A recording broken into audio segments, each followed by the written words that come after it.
morning. Rise in freedom. I'm Austin Peterson. You're watching and listening to the Wake Up America show at wakeupAmericaShow.com. Happy Tuesday. Hope you're all feeling well out there today. How's my studio audience? Oh, nice. Love hearing from you this morning. Glad to have all that energy. Hopefully you're all up bright and early joining us this morning. And if you are, make sure you click like to make sure that we get out in other people's feeds. If you're streaming us over on Rumble, we've been getting a nice big audience over there. I'd like to give a special shout out to my Rumble crew this morning. How are you doing today? It's been great to see the Rumble platform growing and more people watching us over there. We love to have you watching the show over on that platform. Make sure that you click subscribe to my account at AP for Liberty so you can get more great content just like this today. When is a bailout not a bailout? Well, I guess it's whenever Joe Biden says it's not a bailout. We'll be talking about how these bank collapses and this crisis will impact U.S. taxpayers, whether or not the Biden administration says it will or not. We'll speak to the Missouri State Auditor Scott Fitzpatrick about this banking crisis. We'll be talking a little bit about how Mark Cuban demanded and got a bailout, or at least a guarantee of his deposits at these failed banks. We'll talk about that a little bit this morning. Missouri State Auditor and former Treasurer Scott Fitzpatrick will join us on the phone this morning at 7:30 a.m. And boy, he is hot and ready to weigh in on this crisis and how it will affect taxpayers, not only here in our home state of Missouri, but across the entire country. At 8 o'clock this morning, Camelia Peterson will be joining us for her regular gig. She's going to talk to us today about why Donald Trump fears Ron DeSantis. If you've been following any of the scuttlebutt online, there is a lot of talk about apparently Donald Trump is extremely jealous of the amount of attention that Florida Governor Ron DeSantis is getting, despite the fact that the former president is currently a named candidate and is running for the nomination of the Republican Party for President of the United States, and Ron DeSantis is not. We'll talk about why Donald Trump seems to be so afraid of Ron DeSantis, even coming out and calling him apparently Little D, Ron DeSantis. Yes, he's got a name for him. He thought Ron DeSanctimonious wasn't slapping hard enough. So apparently Tiny D DeSantis is the new nickname. We'll talk about that at 8 o'clock with Camelia Peterson and the war brewing between these two potential rivals for the Republican nomination for President of the United States.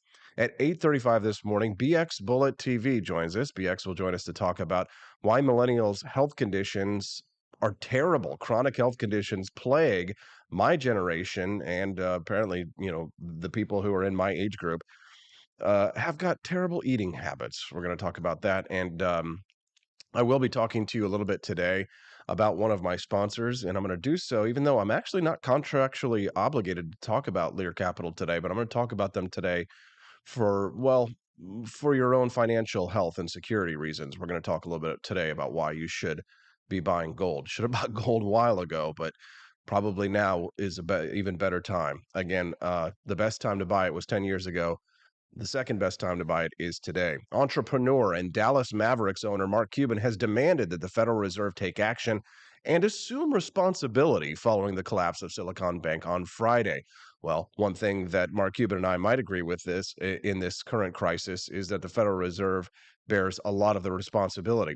But of course, as a free marketeer myself, of people who make poor investments, should not be bailed out from, or not have to, should have to face the consequences of those poor investment decisions.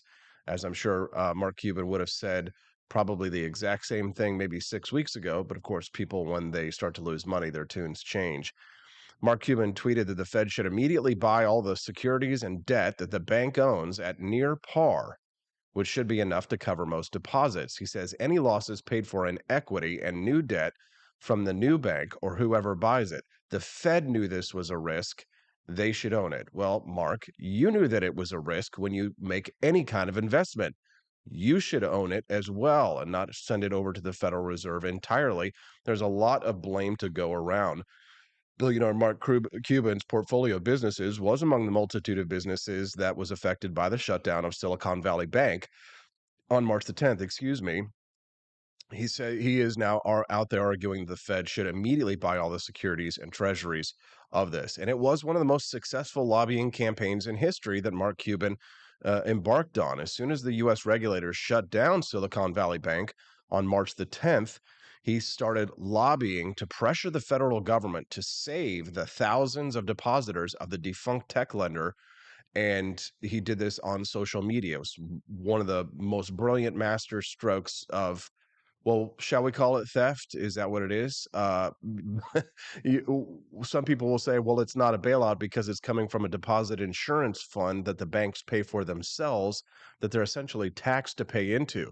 The problem, of course, is that there is only $100 billion in that deposit insurance deposit insurance foundation. That's not near enough to cover the deposits that are made at all of these banks. So, everybody knows who Mark Cuban is. He put a lot of pressure on the Federal Reserve officials and the Biden administration. He he tweeted, "Where is Powell? Where is oh, excuse me. This is venture capitalist by the name of Sachs." He said, "Where is Powell? Where is Yellen?" He's acting in coordination with Mark Cuban, saying, "Stop this crisis now." He tweeted this on March 10th. "Announce that all depositors will be safe. Place SVB with a top four bank. Do this before Monday open, or there will be contagion, and the crisis will spread." This is David Sachs. Um, yeah, it's unbelievable the amount of hubris that these rich people have. Bill Ackman, he's another major venture capitalist. He also was predicting disaster for the entire financial markets if he wasn't bailed out, saying the government has about 48 hours to fix a soon reversible mistake by allowing SVB to fail without protecting all depositors. The world has woken up to what an uninsured deposit is, an unsecured, illiquid claim on a failed bank. Good morning to all of our friends this morning. E. Joseph, who says Cuban is such a boomer. Yes, Quest Fanning is joining us today. Nice to see you. Chris M. Robbie Theraman, Chris Morrill, EBC 2021, Robbie Theraman, Buddy Mansour, and my lovely wife, Stephanie Peterson, as well as Bailey S., Chris M., Michael Nip, and my beautiful, smoking hot, redheaded libertarian wife, Stephanie Peterson. How you doing, baby? I'll see you later. Looking forward to it. A pressure campaign from these startups. So many people demanding that the Federal Reserve take action on this one. It's wonder why, so many libertarians call for us to end the Federal Reserve. Peter Schiff tweeted yesterday, thanks to the Fed's bank bailout, now all U.S. bank deposits are at risk. Now, that risk comes not from bank failure, mind you, but from inflation. The value of all bank deposits will fall as inflation socializes the losses. Anyone with savings in a bank should withdraw it fast and buy gold. That's Peter Schiff's advice, not even necessarily mine, although it is my advice as well. So I'm going to go over here to my quick scene right now and just give you this number so that you can have it. Okay. Now, I would never advocate that you panic buy anything necessarily, right? Just make sure that you're making financial decisions in your best interest for your future. Talk to your financial planners, right? But what I'm trying to tell you now is that I've been talking about buying gold for quite some time, and it may seem like just an advertisement for you, but I do absolutely believe in it. And if you're feeling a little bit of fear today, I would say take a deep breath, right? Think about it and write this number down: 1 800 885 2175. 1 800 885 2175. Now, listen, I know that the type of people who are listening to the Wake Up America show are your average Joe, right? You're the type of person who sits down to dinner at night with your family. You say your prayers before you eat your meal. You love your family, and you're probably not a multimillionaire, right? The type of people who listen to this show are just average folks, regular folks. And so I know that you probably don't have hundreds of thousands of dollars in the bank sitting around to just go, oh, I'm just going to go buy a brick of gold. Okay. But just so you know, you can purchase just little bits of gold and you can hold it right in your own safe and have that kind of financial security. But also, if you have a retirement account, you can have precious metals in your retirement account, actual physical precious metals that can be a part of your retirement strategy. And with these kinds of bailouts, they're guaranteed, right? They're going to steal from us, right? They're going to do it through inflation. There's a Milton Friedman quote where he says, inflation is taxation without legislation.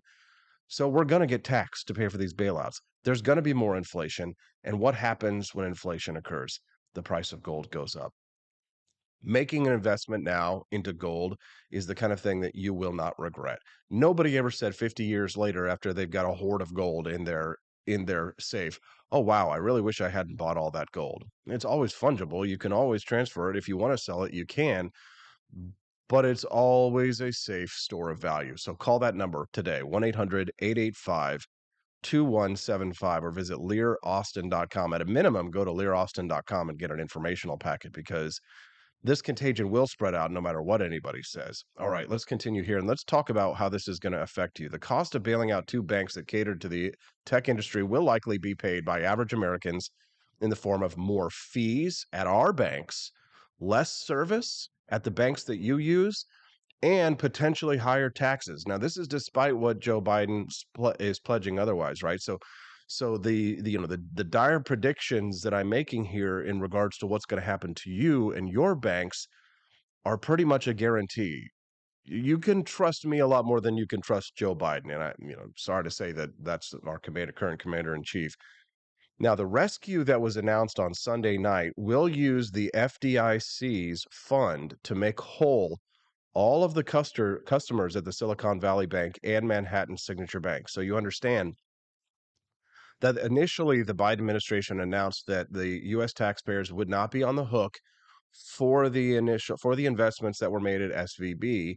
But once they announced that they were going to make all the depositors whole at these banks, it was a guarantee that the US taxpayer was going to have to step in at some point, because we're all insured. You and I, we're insured for whatever we have at the bank, $250,000. That's what we're insured to. You're not insured anything past that. Well, unless you're Mark Cuban, unless you're David Sachs, unless you're this Pac-Man character, right? Then if you have enough power and you have enough influence, if you're famous and you're on television, then you can go and you can use your power to lobby to get people to bail you out beyond that one, right? But people like yourself, myself, if we had, let's say we had $300,000 at the bank, you could just kiss that extra 50 grand goodbye. And even if you don't have that kind of money in the bank, you're going to get taxed to pay for this one way or another. It's going to come either through a if it doesn't come through a direct tax, it's definitely going to come in the form of inflation. Now, the fund that was the DIF fund, right? They get their money from a tax that's essentially levied on banks and financial institutions. But the FDIC, they get their money from quarterly payments from FDIC insured banks, which, guess what? They're going to make us pay this higher cost, right? So the deposit insurance fund is not really an insurance fund. It's kind of a rainy day fund, which gets drawn down following a bank failure, and then it gets replenished thereafter. This is from a gentleman by the name of William Luther. He's the director of the American Institute for Economic Research Sound Money Project, which I'm a big fan of, actually. William Luther says that although the statutory incidence of these taxes fall on banks, they pass along some of the cost to their customers in the form of higher fees and lower quality services, such as fewer tellers at each branch. And if the banking crisis worsens and if the fund gets drained, which I can pretty much guarantee you it's going to be, American workers are going to have to fill it up because it's ultimately backed up by the taxpayer. That's according to an MIT economist, Simon Johnson. So that's why you can have the DIF have $100 billion that backs $10 trillion in uninsured deposits. So if the DIF is short of money, the commitment is to go out and levy it from banks. And obviously, guess who's going to pay for that? The bank customers, right? It's kind of like if you own a business or if you've ever owned a business and you do anything of sales, right? If you get a higher tax, what do you do if you get a new fee? Okay, so the state of Missouri, for example, I'll give you an example from myself. The state of Missouri didn't used to charge a sales tax to e-commerce businesses. But all of the brick and mortar businesses here in the state of Missouri demanded that e-commerce businesses pay sales taxes. And that was one of the beautiful things about the internet. It was unregulated for so long. We didn't have to pay the same kind of sales taxes. We weren't brick and mortar stores. We were able to be leaner. We were able to be meaner. I say we because, of course, I own apforlibertyshop.com, and that's where a significant portion of my revenue comes in from merchandise sales through e-commerce. And so they all lobbied to put a tax on people like myself. So what happens? Cost of doing business goes up. What am I going to do? You think I'm going to pay that tax myself? Of course not. I can't afford to do that, right? So my margins can be fairly thin sometimes. And so boom, I'm going to add that into the cost and pass that on to the consumer, right? That's just what all businesses do. That's I know if that infuriates you, it might be because you've only ever collected a W-2 in your life and you've never gone out there and tried to start a business. I'm not trying to talk down to you. I'm just saying that that is why you're paying as a consumer higher costs. If you get upset when you go to the store and you're paying higher costs for groceries, that inflation is going out there. It's eating away at your ability to pay. And then the businesses are also charging you higher fees, higher because that's how they make money. So what do you think the banks are going to do now that they're going to have to pay more money to replenish this deposit insurance fund, or they're going to have to pay higher fees? They're going to pass those on to the consumer. And they're going to do that to you in higher fees. So imagine what kind of fees you might have to pay at your bank. They're going to pay more. You're going to have to pay more, and you're going to get less service. You're going to get worse service. The FDIC has only about half the cash needed to cover roughly $264 billion in deposits at the failed banks. The government and the taxpayer is the backstop, and it's a very powerful backstop. But the Americans we're all going to be hit with a bill on this one, right? And there's more potential contagion spreading out into the economy. The specter of more bank failures is looming. Regional bank stocks have been tumbling since yesterday. First Republic Bank shed 72.9% of its value. Listen, I'm not the type of person to fearmonger or to tell you that, oh, gloom and doom and disaster. I hope that this thing gets cleared up, and I'm hoping that things, get fixed up. But today's the day to educate yourself. Today's the day to go visit my friends over at Lear Capital. Okay. The website is LEARAUSTIN. That's learaustin.com. I'm going to go to a real quick commercial break. When I get back, Greta Thunberg deletes a tweet. Just speaking about predictions of gloom and doom and disaster, she made a prediction of gloom and doom and disaster that was a little too specific. 2023 came around a little faster than she thought. We'll talk about that. And then Scott Fitzpatrick, he's the Missouri State Auditor, is going to join us to weigh in on this bank collapse and this crisis at 7:30. You don't want to miss that. We'll be back with more on the Wake Up America Show at wakeupamericashow.com.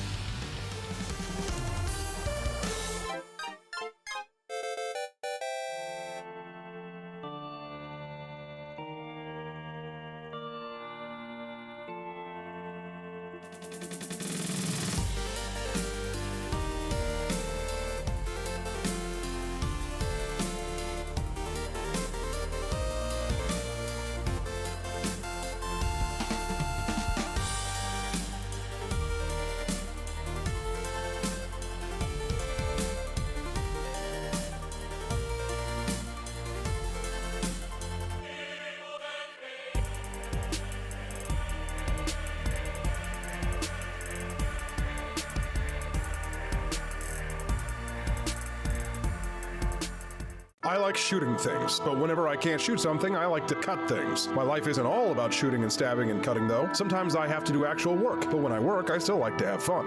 And there's nothing less fun than trying to cut with a crappy knife. Thankfully, from the ancient sect of Christian knights, who also loved cutting and stabbing, comes a new implement that has received my personal blessing, the Templar knife. Like the ancient sword of Excalibur, you don't choose a Templar knife, it chooses you. You just decide what kind you want on the website first, however, and then order it online, and then it chooses you. The Templar knife comes in a variety of shapes. As a man of culture and taste, I have decided I will never use a terrible knife again. And thanks to the inspiration provided by this excellent product, I have decided to launch a new crusade against anyone using less than superior knives. Join me, brothers and sisters, by visiting uppercuttactical.com/pages/Templar-knives. That's a lot of slashes. For that, you'll need a Templar knife. For 10% off, use code AP for Liberty and join me in a quest for glory, for liberty, for Christendom, for the Templar knife. Get yours today. Fire.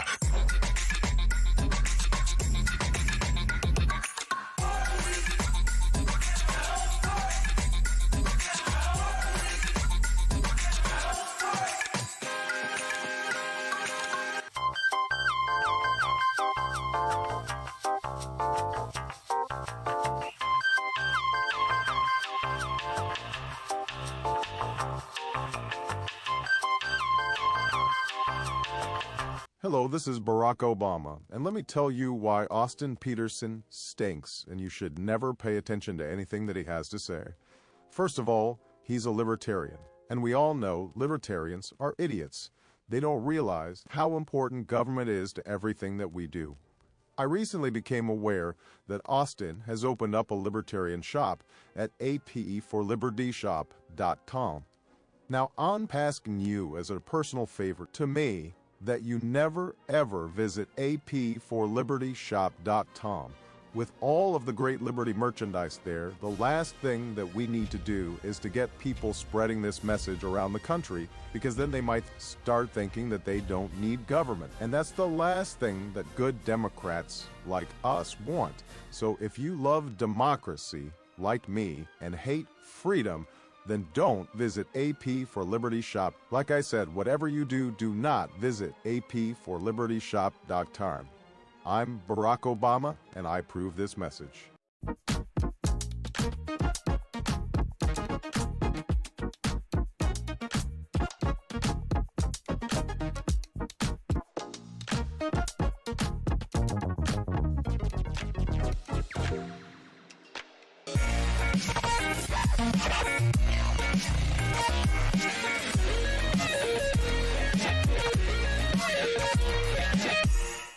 When I was in foster care, I never knew when I would have to move, so I always had my suitcase ready to go. Then one day, I was adopted. My new parents opened their hearts and home to me. My parents cook my favorite breakfast for me every morning. My parents take me on trips I never thought I would go on. They gave me a home and an even better reason to use that suitcase. My parents aren't perfect, but they're perfect for me.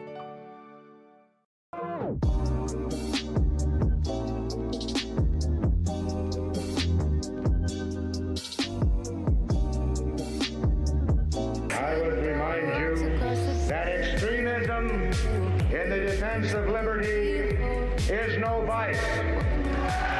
It is better to settle these matters in the courts than on the streets, and new laws are needed at every level. But law alone cannot make men see right.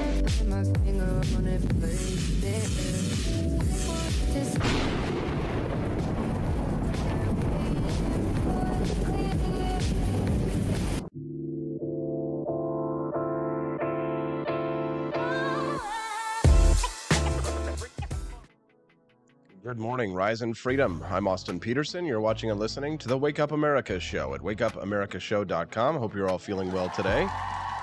Nice to see you out there. God bless America. I'm Austin Peterson. The Wake Up America Show is brought to you by viewers like you. The Wake Up America Show is in part crowdfunded, in part sponsored, and in part self-funded. A lot of this talk about inflation and taxes and business taxes and all these things just reminded me. I'm just so thankful that I've completed my taxes for this year. We did run, for those of you who are curious about how the Wake Up America Show runs and where we came from, we started up last September after I left my career in radio to start up my own little business. And things have been going very well. We ran at a loss last year, which means we actually get money back, which is, I guess, kind of nice, but it was my money. But thankfully, thanks to people like Quest Fanning, who just gave us a super chat. We appreciate you, Quest. We are now operating in the black. It's nice to see that we are actually earning some money on the profitability side this year. And we're thankful to people like Quest Fanning for the super chats, which he said, how do we counter when Robert Reich blames inflation on specific companies or sectors having record profits and claims it's due to price gouging? Well, I gotta say, I'd have to think of a specific instance of that, Quest. That's kind of a sort of a broad, overarching question there. And it's one that I probably just really don't have the time to delve into the nitty-gritty details of immediately. However, I will look into that for you and try and get back to you on that topic. I wanted to talk to you a little bit about this story before I speak to Scott Fitzpatrick, the Missouri State Auditor, about Greta Thunberg. Speaking of predictions of disaster, Greta Thunberg tweeted, a top climate scientist is warning that climate change will wipe out all of humanity unless we stop using fossil fuels over the next 5 years. Well, when did she tweet that? Boy, that's interesting. Here, let's scroll down a little bit. 5 years, huh? June 21st, 2018. Okay, let's do some math. 2018, 2019, 2020, 2021, 2022. Oh, it's 2023. Wait a minute. So Thunberg, a top climate scientist, is warning that climate change will wipe out all of humanity unless we stop using fossil fuels over the next 5 years. Wow. So I guess we're already screwed there. So you know what? Let's burn some fossil fuels because it's too late. It's over. And you know what? I got a message from my print provider over at AP for Liberty Shop the other day. They asked if I wanted to create an eco-friendly version of a hoodie for my famous Caucasians team jersey. And you know what I said? I said, actually, no. I would actually like to have the most fossil fuel burning, least environmentally friendly hoodie that you have. I want the lowest cost to produce. I want it produced in a sweatshop in Bangladesh, and I want it to burn coal as it comes to people's front doors. So not only can you get the Caucasians jersey and a t-shirt, but you can also get it in a non-environmentally friendly hoodie. So if you're interested in something like that, definitely check it out. I saw this other story. The Welsh government says that statues of old white men should be removed because it may cause offense to Britain's indigenous population, to Britain's diverse population. That's what it says. The Welsh government says statues of old white men, such as Admiral Nelson, should be removed or even destroyed because they may be offensive to Britain's increasingly multicultural population, with de facto shrines to diversity set to replace them. Yeah, I don't know about that one, Chief. What do you think about that? Here's a picture of Admiral Nelson, as you can see. And you know what? Just in sort of in sort of solidarity with Admiral Nelson and the non-diverse white folk around there, I actually created a brand new t-shirt yesterday that I think you all are really going to love. Take a look at this. This is the newest product line that we have over at AP for Liberty Shop. It's the Chad's team jerseys line. And as you can see over here, we've got a brand new t-shirt I created yesterday for a brand new team called the Colonizers. As you can see, the lovely pilgrim Chad we have right here. And on the back of this shirt, which is exclusive to apforlibertyshop.com, you can see it says, "We came, we saw, we gentrified." Now, I thought that you guys might appreciate that. Now, we did get a lot of imitators for our AP for Liberty Shop Caucasians jersey, but just as an FYI, so you know, the Colonizers jersey you can only get at apforlibertyshop.com. So if you'd like to stand in solidarity with Admiral Nelson and with the non-diversified pro-gentrifiers, then you can get yourself a Colonizers jersey over at apforlibertyshop.com. What do you think? Do you like the Colonizers jersey? Are you a fan? Okay, I'm going to go to a commercial break, and I'm going to go get Scott Fitzpatrick, the auditor of the state of Missouri. While I am getting Scott, go buy yourself a Colonizers jersey, team jersey. Are you on Team Colonizers? If you are, show your support. Head to apforlibertyshop.com. Get yourself a "We Came, We Saw, We Gentrified" Chad Colonizers pilgrim tee. And I'll be back with Scott Fitzpatrick. We'll talk more about this banking crisis on the Wake Up America show. That's wakeupamericashow.com. Want an engaging website to boost your business? You're just a click away from 5-star Fiverr talent. Hundreds of freelancer skills like web design. Head to Fiverr.com today and get something started.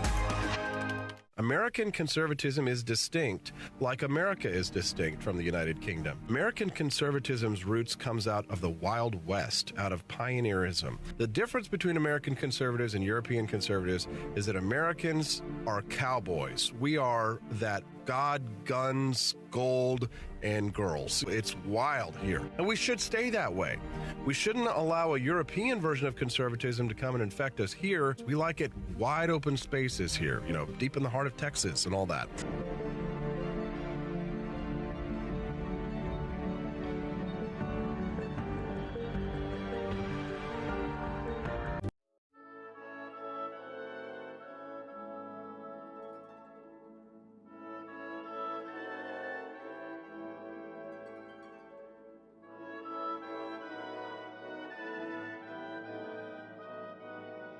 Hey there, it's your favorite Vice President Joe Biden. I wanted to talk to you today about the Wake Up America show, the best source for all your political news and commentary.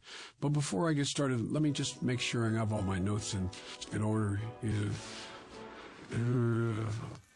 Okay, where was I? All right, the Wake Up America show. It's a great way to stay informed and make your voice heard. Boy, what was I saying again? Oh, right. The Wake Up America show. It's important that we all stay engaged and knowledgeable about what's going on in our country and, the thing. But hold on, where was I going with all this?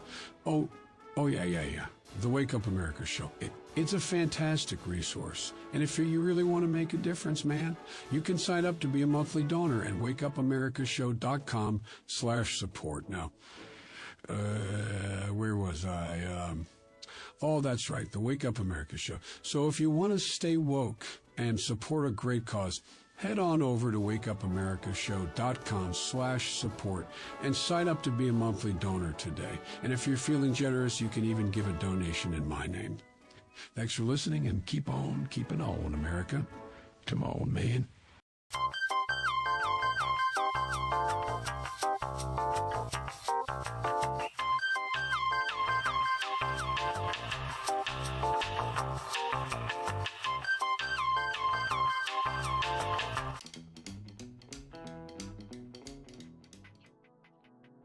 Good morning, Rise and Freedom. I'm Austin Peterson. You're watching and listening to the Wake Up America show at wakeupAmericaShow.com. Happy Tuesday.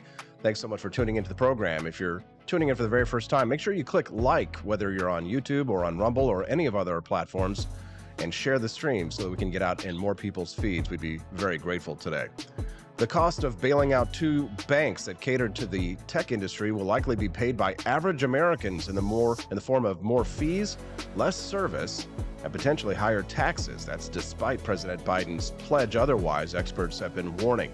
Joining me now to discuss this is the auditor of the state of Missouri, Scott Fitzpatrick. Good morning, Scott. Thank you for joining us on the program today. Hey, it's good to be with you, man. Scott, give us your initial reaction to this bank collapse and the demands for a bailout. Well, as you know, before being the state auditor, I was the state treasurer. And, from my perspective, we dealt with a lot of banks when I was the treasurer. And one of the things that you see here was just terrible mismanagement of the balance sheet by Silicon Valley Bank. I mean, they had, tons of short-term deposits from startup companies that were venture capital funded that had raised a lot of money. And that fundraising that took place in 2020, 2021, in 2022 was really kind of, I think, an unprecedented level of funding that had come into these companies, right? And so when that money comes in, the way a bank works is they accept deposits. Well, when a bank loans somebody money, they're loaning you somebody else's money, right? They're loaning deposits of other people and other businesses. And what happened was their deposits grew so fast, they didn't have anywhere to put that money really. And so they went out and they bought long dated bonds or a lot of them are mortgage backed securities. And they used short term money to buy long term securities. And then when that money started spinning down, they didn't have the balance sheet liquidity to basically make those deposits available for withdrawal. And so that was what happened with Silicon Valley Bank. They didn't necessarily have a solvency problem. I mean, they did have some paper losses and the securities that they bought, but if they were able to have held those to maturity, those would have matured at par and would have paid out at face value. But because they had a liquidity problem, they went out of business. And it was, like I said, it was terrible mismanagement of the balance sheet by the bank.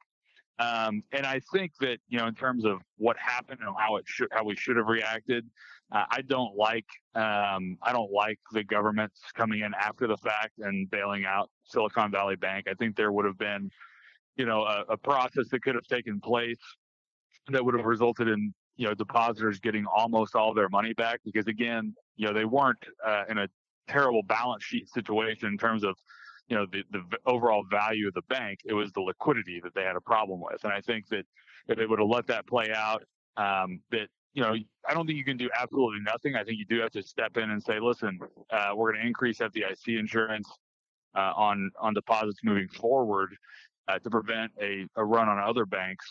But the way they've handled it, it is going to be borne by the taxpayer through higher fees through the FDIC program from all of the other banks in the country, which will pass those fees on to their customers. And by the way, banks are taxpayers as well. And banks are by and large owned by other taxpayers, right? And so the idea that the Biden administration is gaslighting Americans by saying that the costs of this are not going to be borne by the taxpayer, that's a ridiculous statement. If you're just tuning into the Wake Up America show, I'm Austin Peterson. I'm speaking to Missouri State Auditor Scott Fitzpatrick. He is also the former treasurer of the state of Missouri, so he has a lot of experience in financial matters. We're talking about the banking crisis and the promises by the Biden administration that taxpayers would not be on the hook for this.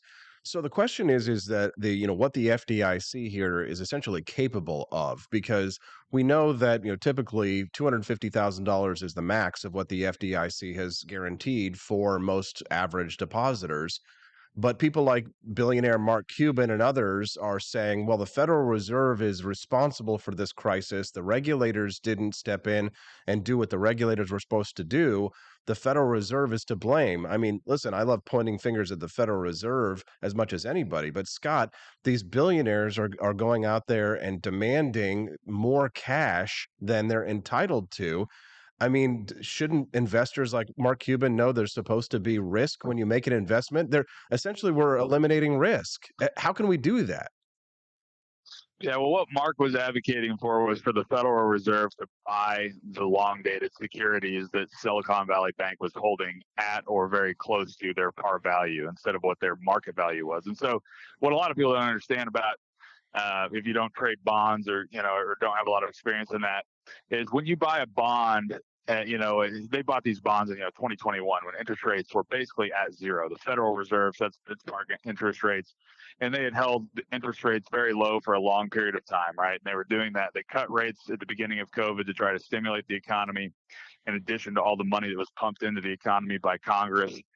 And when you have bonds being issued in a period of zero interest rate in a zero interest rate environment, and then the interest rate starts to go up, the bonds that you're holding become less valuable, right? Because people can either, if you want to sell that bond, right, people have the option of go buying a newly issued bond at a higher interest rate, or they can buy your older bond that was issued at a lower interest rate.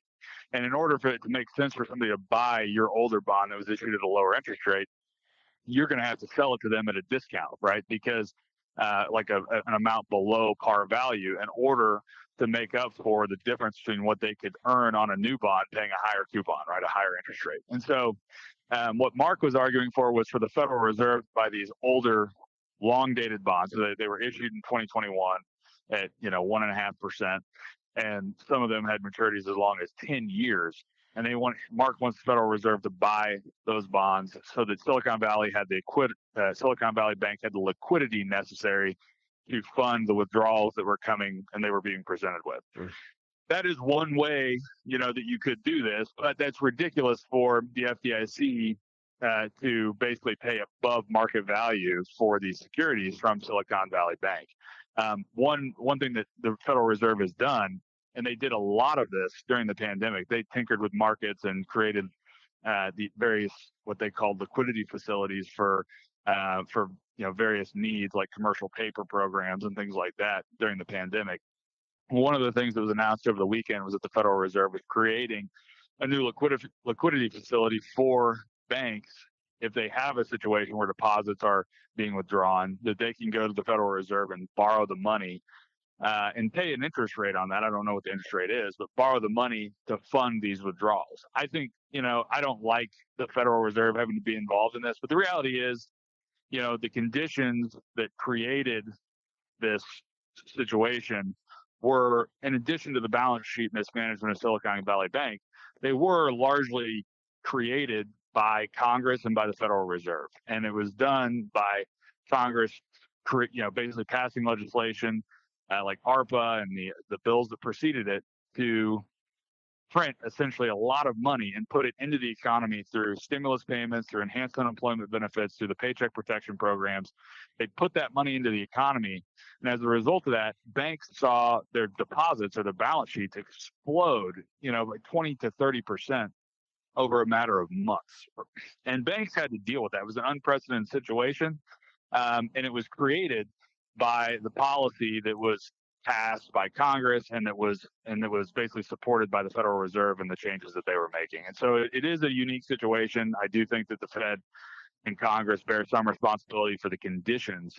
But at the end of the day, Silicon Valley Bank terribly mismanaged the I situation. mean, the fact is that the bills for the pandemic are finally coming due. If you're just tuning into the Wake Up America show, I'm Austin Peterson. I'm speaking to Scott Fitzpatrick. He is the Missouri State Auditor. We're talking about the banking crisis that the United States is currently undergoing. On the political angle on this one, Scott, a lot of people are saying that many of these big investors into these banks are major Democratic donors. You think that that has anything to do with the bailout?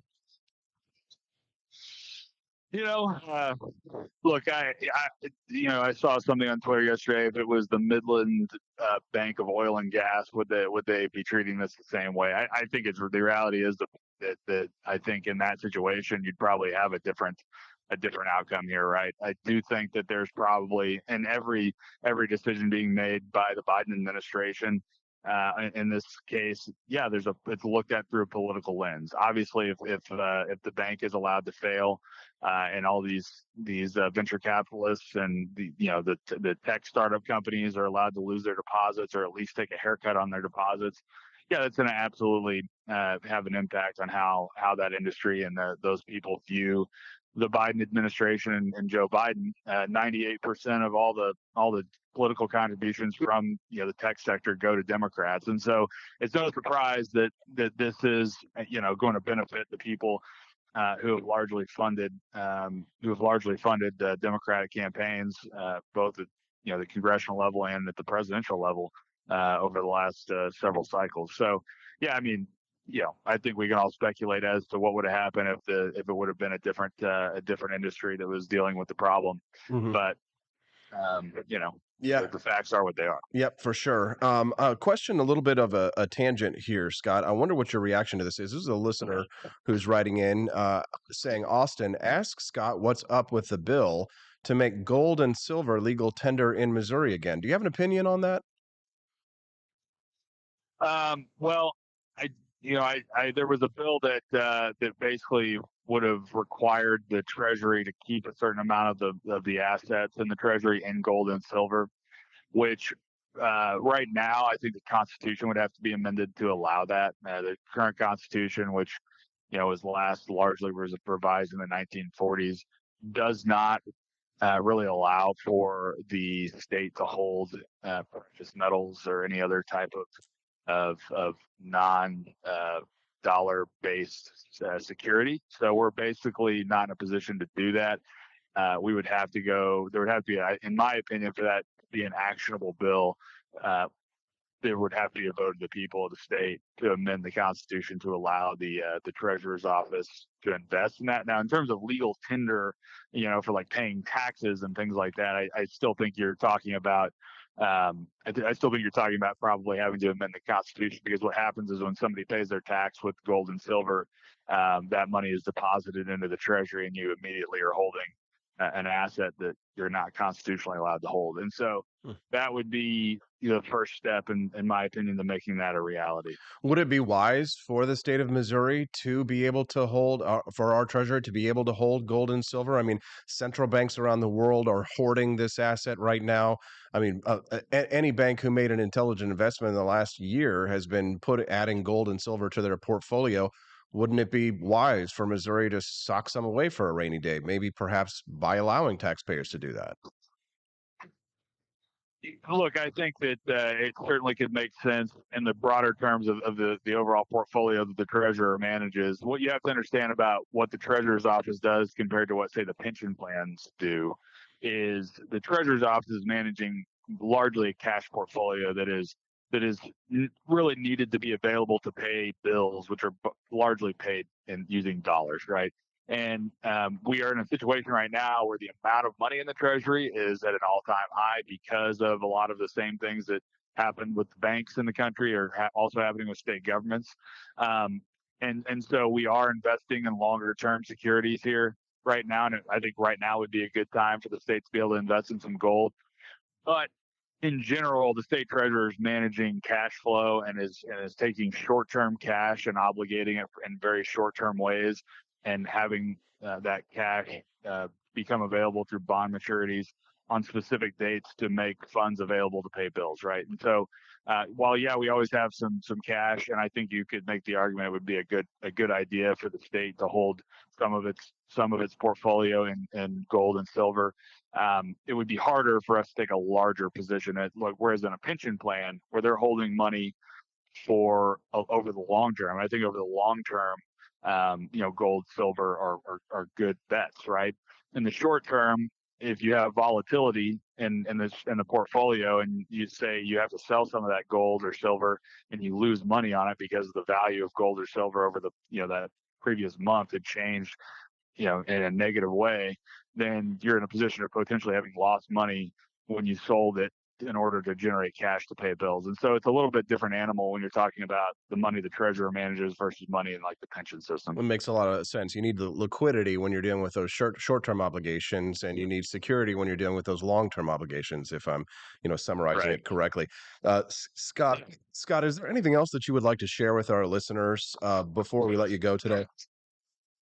Well, I would just say, look, it's obviously a very unique situation that, it's comparing to 2008, where basically the bank failures were largely due to them holding securities that had no intrinsic value. They were mortgage-backed securities that were made up of subprime loans of people that weren't able to pay their mortgages, right? And so when you have non-performing loans, the securities are worthless. This is a different situation. It was a liquidity problem. And when you have that kind of a problem, I think it's different. I think we need to distinguish between 2008, the great financial crisis, to what's happening right now. And I do think it makes sense because a lot of businesses need more than $250,000 in their accounts to operate a business, and you don't even have to be that big of a business to need that kind of money.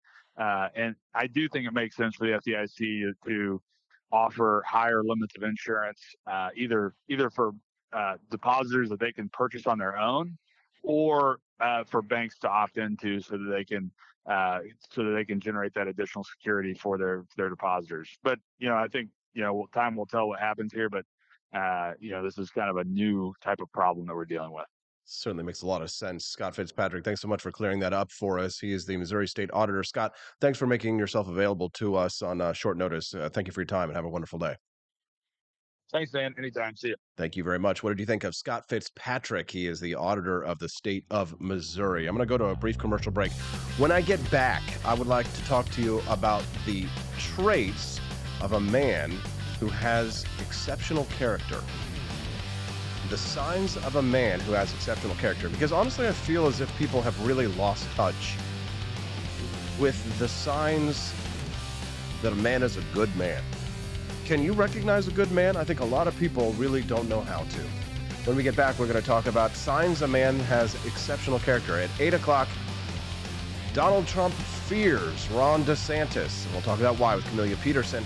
We'll be back with more on the Wake Up America Show at wakeupAmericaShow.com. Good morning to the Cantina crew. This is Elon Musk, the CEO of Twitter. And I just want to say thank you for watching the Wake Up America Show. I've decided that Austin Peterson will be the new CEO of Twitter.com, effective immediately. First thing to do, though, is I've got to go and blast off into space.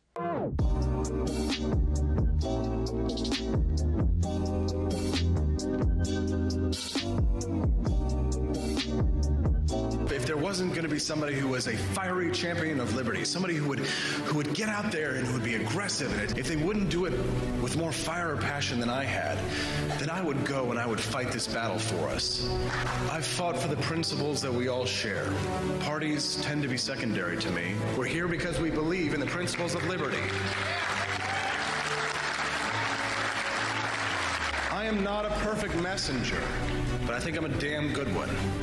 This is a replica of our first president's flintlock pistol. You have my full support, my respect, and my gun.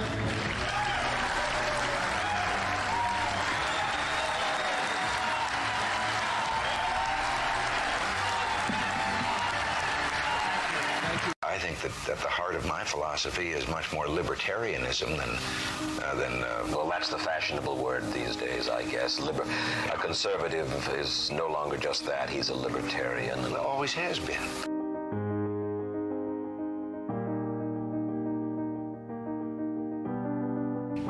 Yet any time you and I question the schemes of the do-gooders, we're denounced as being against their humanitarian goals. They say we're always against things, we're never for anything.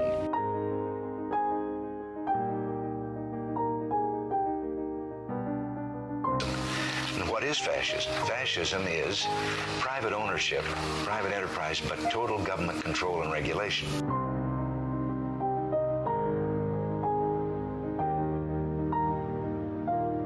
Well, the trouble with our liberal friends is not that they're ignorant. It's just that they know so much that isn't so.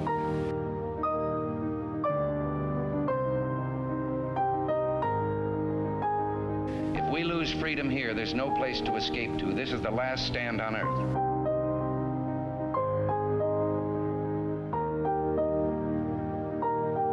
This is the issue of this election. Whether we believe in our capacity for self-government or whether we abandon the American Revolution and confess that a little intellectual elite in a far distant capital can plan our lives for us better than we can plan them ourselves.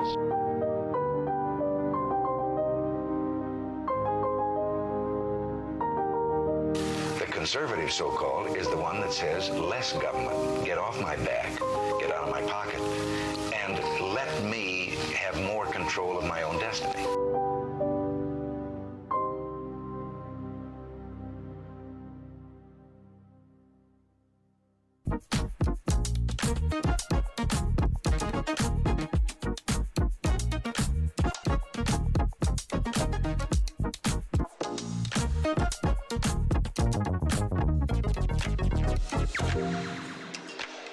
What would happen if I had to pick up the phone, call 911 for one of my family members or one of my neighbors? What would I do if no one was on the other end to respond? What if there was no 911? So you can be a part of the solution. Anybody can be a firefighter. Male, female, younger, older. We have school teachers. We have leaders in business. Is me, you, anyone that wants to be. There is no typical firefighter. Do you hate the deep state? Do you reject the Antichrist in all his ways? Do you believe that aliens controlled LBJ to assassinate John F. Kennedy? Did you know that the shot can put chemicals in you that will make you more sensitive to 5G? Do you love America? Do you want more freedom? Do you like smoking hot red-headed libertarians? Then the AP for Liberty shop is for you! Check out all the awesome new merch and have a happy new year! Fight the deep state, reject the Antichrist. Visit AP for Liberty shop and get your patriotic merchandise now, or the deep state wins.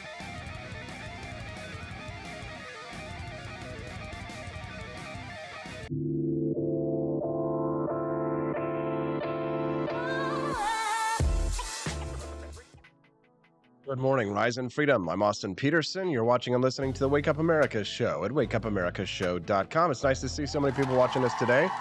YouTube got 40 viewers.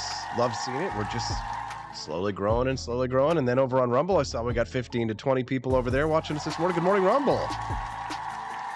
See, that's the nice thing is you got all these platforms. We're multi-streaming. We're on Twitch. We're on Twitter. We're on Facebook. We're on Rumble. We're on YouTube. Pretty soon, we're talking about some pretty big crowds. If all the people who are watching this show live right now were in this room, it would be packed. And I could send you over to the bar so you could get yourself a nice cold drink at 7:54 in the morning. Yes, we do broadcast from a bar in Jefferson City, Missouri, across the street from the Capitol. We're glad to have you here on the Wake Up America show. Qualities and traits of men with exceptional character. Could you recognize a good man if you saw one? How would you recognize him? What are the signs that you have met a man who has exceptional character? I've got a list of 11 traits here. Let's go down the list and see how many of those you would be able to recognize in order to tell if the man that you were looking at, talking to, getting married to is a good man with high character. Number one is that he has a keen sense of self-awareness. This is a concept that I've been talking about for the last several weeks. Look, everybody has blind spots. It's way too easy to overlook our flaws and keep chugging along, and you're just kind of blissfully unaware of all the damage that you might be causing to the people around you. But exceptional men of high character, they don't fall into that trap. No, they are self-aware. They don't need anybody else to point out their mistakes because they're already busy evaluating themselves. That doesn't mean that they're necessarily neurotic, but what I'm talking about here is an exceptional man knows where his blind spots are, right? So they're quick to adjust their expectations or their behavior when the situation calls for it. Managing expectations is a sign of self-awareness. Somebody doesn't necessarily get their hopes up too much, right? Somebody who knows what the possibility is of success, reality, stares reality in the face.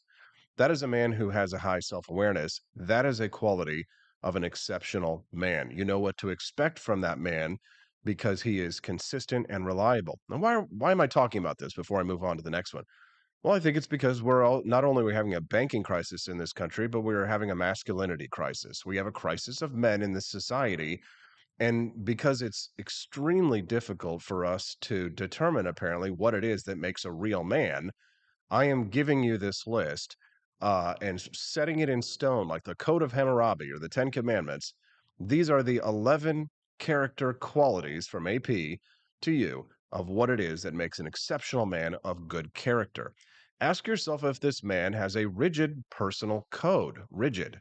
Men with exceptional integrity have a rigid personal code, and they hold themselves to a higher standard, not because they feel pressure from society to do so, but because they know it's the right thing to do.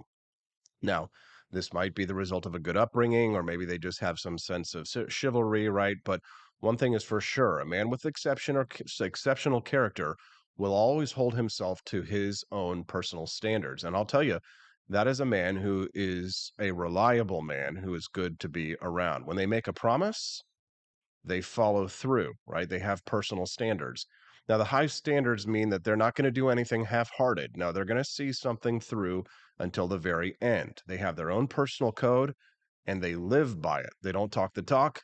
They don't just talk the talk. They walk the walk as well.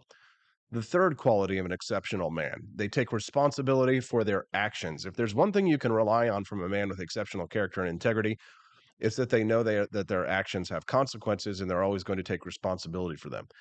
If you ever have an employee who works for you and they make a mistake, whose fault is it? Is it the employee's mistake? Well, maybe the first time, maybe you weren't clear enough, right? So this is classic Sun Tzu.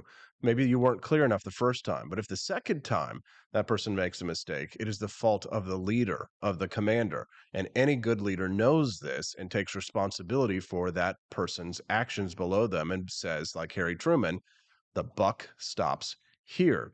A good man with exceptional character and high quality will take responsibility for his actions. Nobody wants to have to take responsibility for their actions these days, and that's why we have a crisis of good men.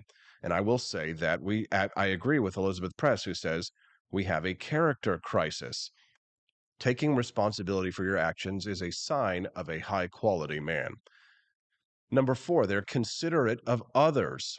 Having exceptional character means that you understand the world doesn't revolve around you. And let's be honest, guys who get that are actually very few and far between. But the men who do, they're actually very special, right? Guys like this understand, we're all in this together, and they lend a helping hand from time to time, right? Like, offering a bag of snacks to the Amazon delivery guy who shows up every single day, right, Steffi? Being nice and considerate of other people is the least that you can do, so they make sure to do it. These men treat other people fairly, regardless of social status or previous association, no matter what the situation is at hand. They're nice to waitresses. Number 5, they're extremely perceptive. With so many things that are competing for our attention these days, it's often just default for people to just tune out the world and focus on their own thing, but not so for a man of high quality and character. Men of high quality and character stay present and aware of their surroundings, enabling them to act on situations others might miss. They're aware of their surroundings, and they have a knack for noticing the small but important things. It's not just about being observant, though. They also have a genuine concern for others that comes naturally to them. The fact that they don't even realize they're doing this typically is what makes them even more appealing. I've got that was 5. I've got 6 more on this list for you, but I won't be able to share them with you immediately because I've got to go get Camellia Peterson, and we're going to talk about Donald Trump and why he fears Ron DeSantis. Not my words. The words of Rich Lowry at the National Review. I'll be talking about that when we get back with Camellia Peterson at wakeupamerica.show.com. I'll be right back. Donald Trump, and I approve this message. Believe me, Austin Peterson is the best. He's got the greatest Wake Up America show I've ever seen. Whenever I tune in the mornings and watch the live stream, let me tell you, he has got the absolute best content. I love his guests. It's just a total blast to watch, and I highly endorse and recommend the Wake Up America show. It's terrific, believe me. Step right up, ladies and gents, to learn about the coolest president yet. He's not just any old prez, he's Calvin Coolidge, and boy oh boy is he different from the rest. He was quiet as a mouse, but don't you underestimate his power. He knew how to handle money, and he didn't waste an hour. He cut taxes, lowered debt, and balanced the budget with ease. No wonder the roaring 20s brought such prosperity and peace. But don't take my word for it. Grab a copy of Calvin the Coolest President and see for yourself. It's a children's book that'll make you smile and help your little ones learn about wealth. You can find it on Amazon Kindle or get your hands on a paperback at apforlibertyshop.com. So come on down and get yourself a copy of the book that's making waves all around town. You won't regret it, so get ready to be floored because Calvin Coolidge, well, folks, he really scored.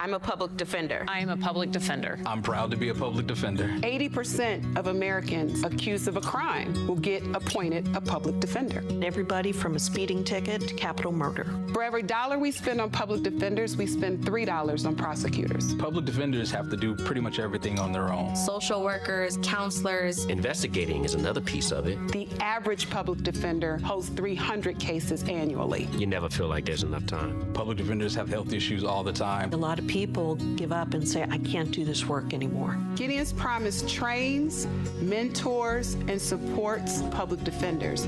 There are a lot of people who say that they would not still be public defenders, but for Gideon's Promise. It's fueled me to continue on in this fight. Gideon's Promise has changed the face of public defense. People see us as troublemakers.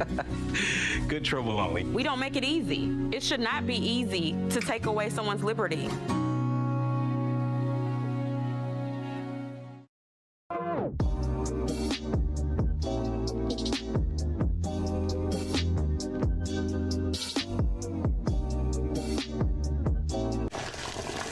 Ever hear the one about the frog? Put a frog in a pot of boiling water and it'll jump right out. Here's my resume again. But put a frog in a pot of cool water and slowly heat it up, and that frog will boil. It's a lie. Good morning, Rise and Freedom. I'm Austin Peterson. You're watching and listening to the Wake Up America show at wakeupamerica.show.com. How are you feeling today? Good, good. Happy Tuesday. Nice to see you have so many lively people out there this morning. We had a big number of people watching us over on YouTube as well as on Rumble. Good morning to the Rumble crowd as well. That audience really has been growing a lot lately. It's nice to see. I read an article at the National Review yesterday by our friend Rich Lowry titled The Desperate Frontrunner. He says that social media exposes all of us, but perhaps none more so than the former president of the United States. He says that Trump's Truth Social account is a daily advertisement for a sense of political desperation, seemingly at odds with his position in a Republican field that he currently dominates. Trump is the frontrunner. He leads in all of the multi-candidate polls, but Trump is like no frontrunner we've ever seen, not necessarily in his strength or in his weakness, but in his manifest insecurity. Joining me now to discuss is Camelia Peterson. Good morning, CJ. How are you today? Good morning. Doing great. How are you? All right. Nice to see you. We're talking. We were talking a little bit earlier about signs that a man has exceptionally high character. I'd be curious to hear your thoughts on how that might apply to the Trump versus DeSantis feud. But before I have you opine on that one, you read Rich Lowry's piece there yesterday. I mean, Trump seems to be very concerned about a man who isn't even announced that he's running for president yet. Right. He's been doing this for a little while now, and I thought, well, maybe that'll calm down as it gets closer, but it only seems to have ramped up. And I can't fathom, I mean, this is true Trump style, right? This is what he's known for. But at some point, you would think that he would understand that it starts to look a little desperate and like he views DeSantis as a very real threat. So, but that's not stopping him. Right. I mean, he's attacking him as if he's running, and DeSantis, to his credit, has not returned fire at all, from what I can tell. I mean, they obviously sort of fish in the same pool for supporters, but the difference between the DeSantis supporters versus the Trump supporters is that Trump's people are all in on attacking DeSantis, at least the hardcore MAGA types, right? You don't see like a lot of the mainstream Republicans who are Trump supporters going after DeSantis, but online I see Trump supporters just going all in. They're trying to tar him with being associated with Jeb Bush and saying, oh, the Bushies are supporting him, so that means he's bad. And guilt by association is something that children is the kind of like argument that children fall for, Yeah. right? Not actually fully formed political adults, but Trump supporters are sort of taking his cues and going out there and attacking him en masse, wouldn't you say? I think so. Yeah, it's funny because when you posted the stream on Twitter this morning, it was like the very first comment right away was something like that. Oh, wait, all of this stuff is going to come out about DeSantis, and all you got to do is look at his ties to the Bushes and how they're supporting him and all that kind of stuff. Like, okay, work, and they will work Soros in there somehow. But you're right. There is. I don't know when it comes down to maybe the most solid base that Trump has, the ones that might really make a difference. I don't know that they are those people. In Missouri, for example, there are a lot of the people on the grassroots level that I work with that are big Trump supporters, and even still, they want to see him run, they want to support him, but they don't like what he's saying about DeSantis. They wish that he would stop that because they can see that that's damaging and it makes him look weak and it makes him look like he's not confident about his position in the party. And the reality is he has a lot of reasons not to be confident about his position in the party. It was probably notable that DeSantis did not attend CPAC and some things like that. So I think DeSantis, while he hasn't formally announced that he's running, has been doing some things to set himself apart and kind of to create that little bit of a distinction between him and Trump. And he's, in Iowa, so he's running. Right. Yeah. So yeah, DeSantis was in Iowa and in California and different states.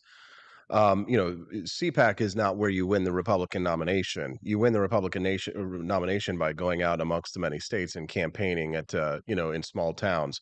But, in terms of the question of, Trump versus DeSantis here, the problem is that we're sort of all operating on different levels and assumptions.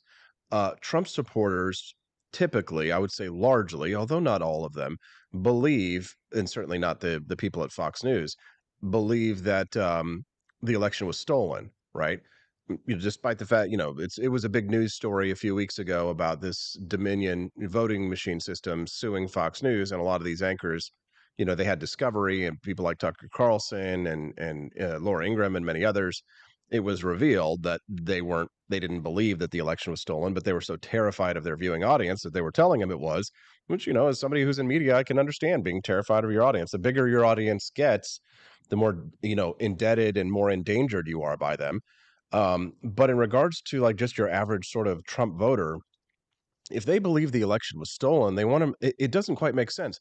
You're going to try again, but has the electoral system been reformed since 2020? I don't think that there have been any real major changes. As a matter of fact, like early voting, absentee voting, ballot harvesting, if you will, that's all still the law and has even been expanded in many states. So problem not solved for Mr. Trump.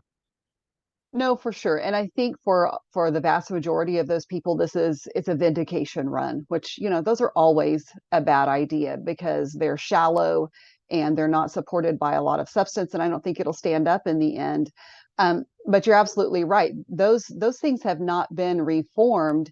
And I don't know the thing is it's not, it's emotional thinking. For the party, if facts don't care about your feelings, Trump supporters who are diehard like that and are still very much all about the election being stolen, they're very much thinking with their feelings. And How because dare you? if they're Where's my Greta Thunberg well, push? I'm Where's my Greta sorry. Thunberg? There she is. How Greta dare Thunberg. you? Tell her that. Keep But going.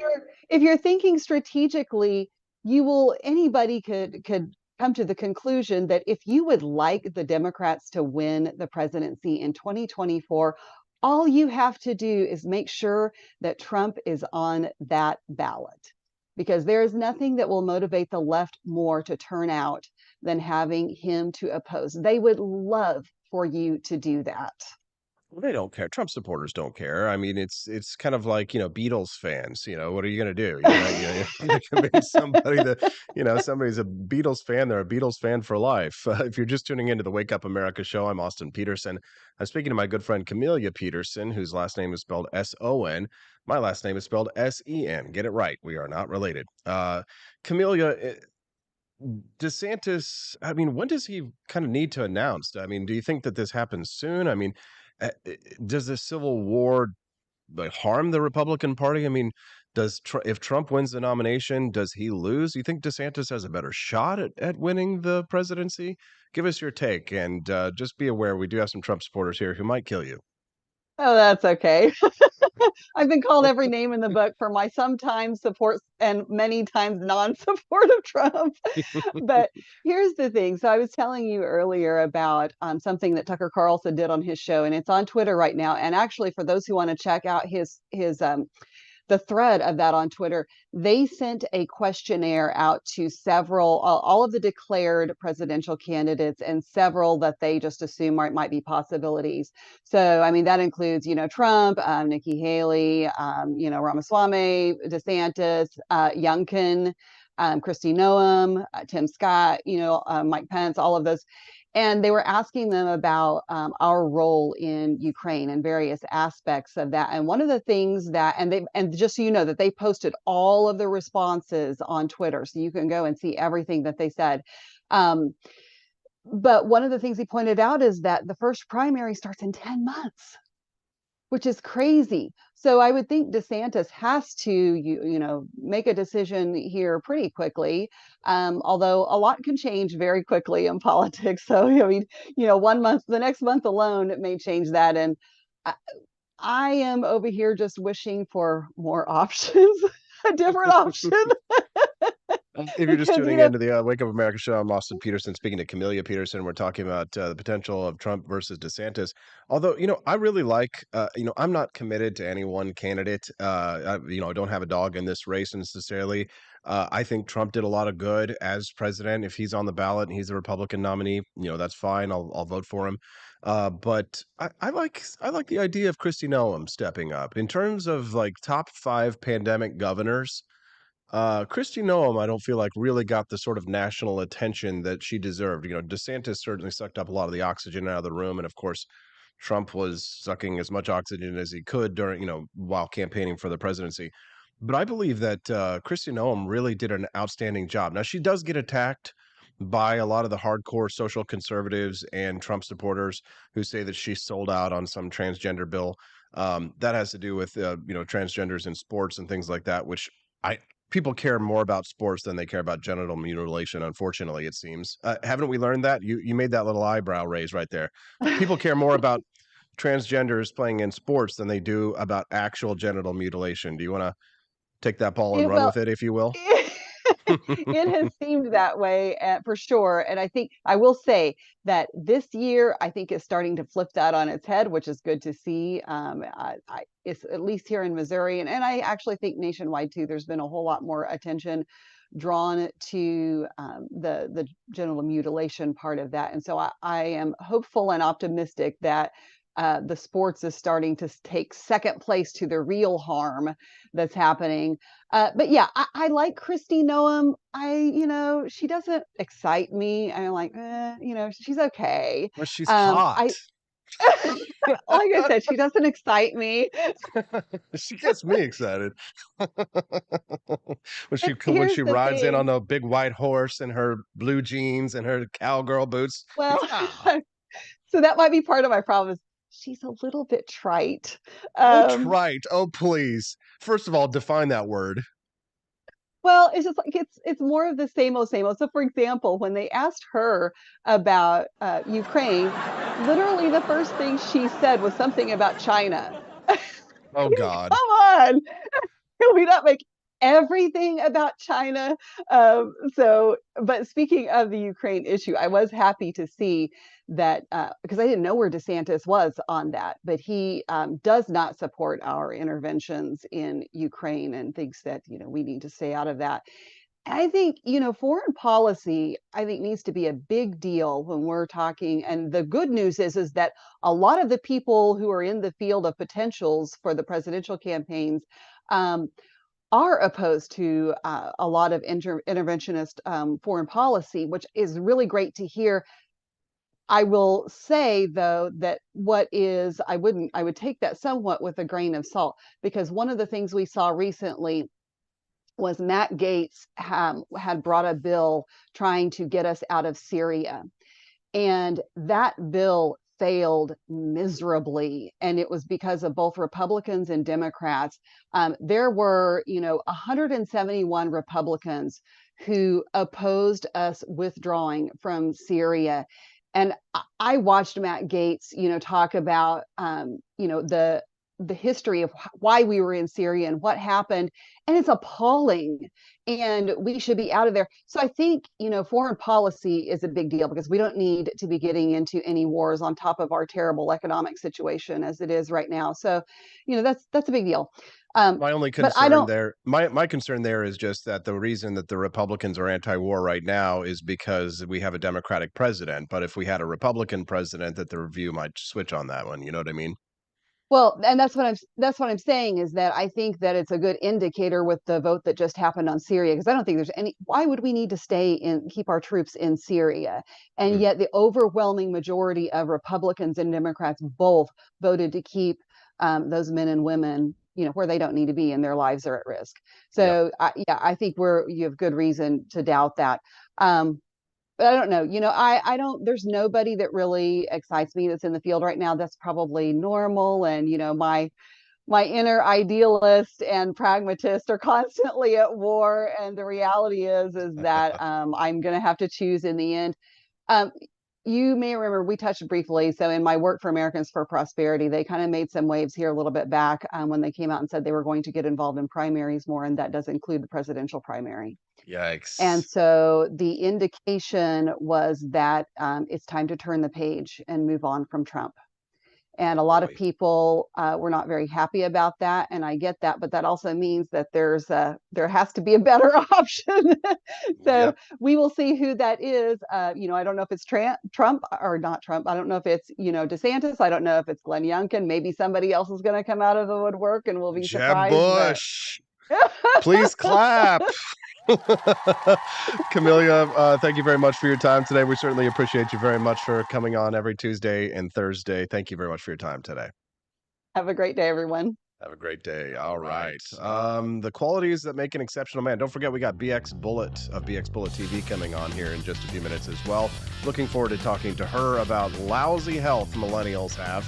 We'll discuss that one. Really briefly, though, did you see this new line of products I made over at apforlibertyshop.com? This is more than an advertisement. This is a movement, okay? I've started a movement here with my Caucasians shirt. Do you like my models here?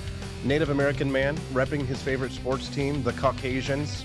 It's my new Caucasians Chad collection. And you can see how diverse the models are that we have here. Repping the Christians, we have Jesus Christ, a priest and a fundamentalist American conservative right there, repping the Christians, Caucasians, Indians, they're all Chads, by the way, and except for the Reptilians, Team Reptilians. Somebody asked if I would make a Reptilians jersey, and I just did it. Yes, we run this place, the Reptilians. You can also get Caucasians team logo phone cases for any of your phones. Don't forget, we do have free shipping over there, and for our friends who are members of the tribe, you can get one if you're a member of the Chosen Ones Jewish Chad t-shirt. Just a Chad, and it says Jews. My lovely friends from south of the border can represent their people as well by getting a shirt that says, well, Mexicans, if you're Mexicans. We've got frosted glasses. We've also got sweatshirts. We've also got magnets.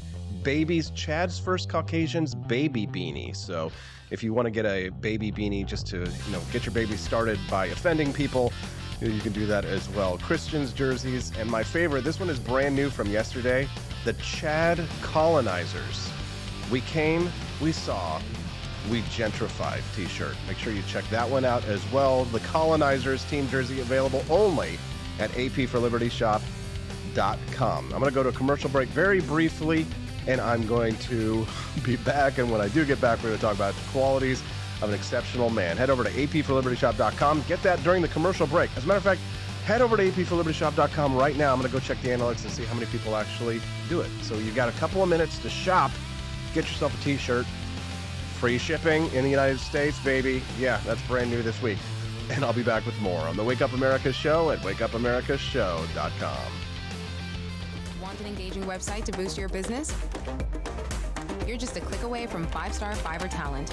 Hundreds of freelancer skills like web design.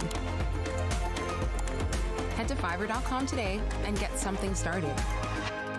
American conservatism is distinct, like America is distinct from the United Kingdom. American conservatism's roots comes out of the Wild West, out of pioneerism. The difference between American conservatives and European conservatives is that Americans are cowboys. We are that God, guns, gold, and girls. It's wild here, and we should stay that way.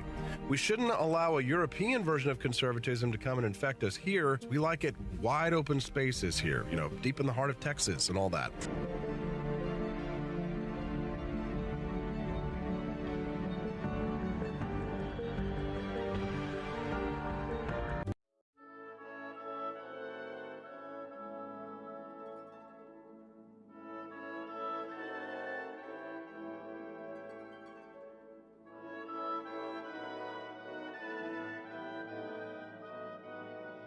Hey there, it's your favorite Vice President Joe Biden. I wanted to talk to you today about the Wake Up America show, the best source for all your political news and commentary.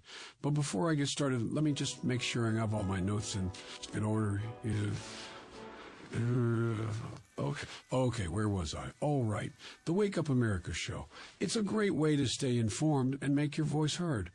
Boy, what was I saying again? Oh, right. The Wake Up America show. It's important that we all stay engaged and knowledgeable about what's going on in our country and, the thing. But hold on, where was I going with all this? Oh, yeah. The Wake Up America show. It's a fantastic resource. And if you really want to make a difference, man, you can sign up to be a monthly donor at wakeupAmericaShow.com/support. Now, where was I? Oh, that's right, the Wake Up America show. So if you want to stay woke and support a great cause, head on over to wakeupAmericaShow.com/support and sign up to be a monthly donor today. And if you're feeling generous, you can even give a donation in my name. Thanks for listening, and keep on keeping on, America. Come on, man.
George. Thank you for watching the Wake Up America show with my dad. Today, I'd like to share with you 3 reasons why you should visit Dad's online store at apforlibertyshop.com. Number 1, you can get exclusive freedom-loving merch designed by AP himself or me mum, Steffi. Liberty Laura has made some designs as well, and blimey, they are great. Number 2, most of these products are so wicked that they aren't even allowed to be advertised on Facebook or Instagram. Modern machine guns and a proper keychain. Plus, our Grover Cleveland t-shirt is so spicy apparently that leftists on Facebook specifically banned it from appearing on the website. Number 3, you're supporting liberty lovers just like you. Spend your money where you earn it, and you help me Pops build a community that supports what you believe. Bloody hell, this commercial is running too long. Gotta run. Bye now. Don't forget to visit apforlibertyshop.com. That's apforlibertyshop.com.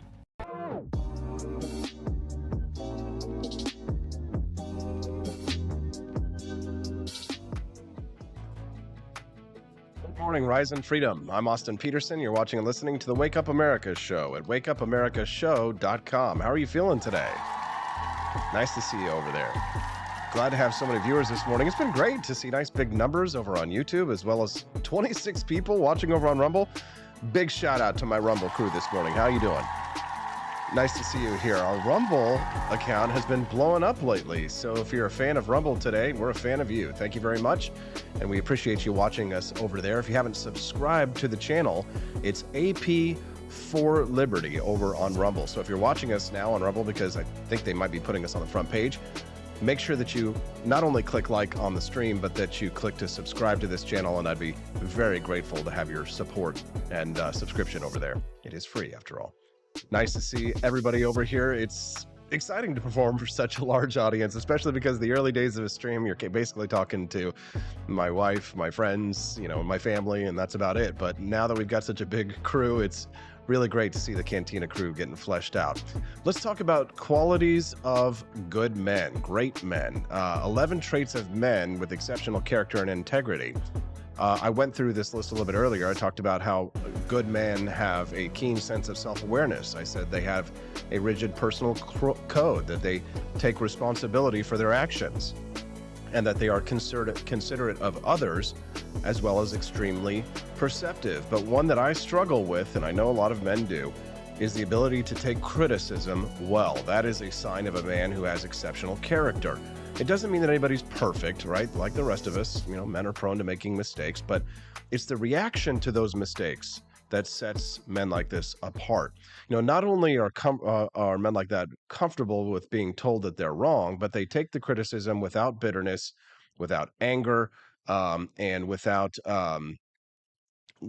sort of, lashing out at the person who's giving it. It's something that I struggle with. Maybe I don't have good character, unfortunately. I'm just kidding.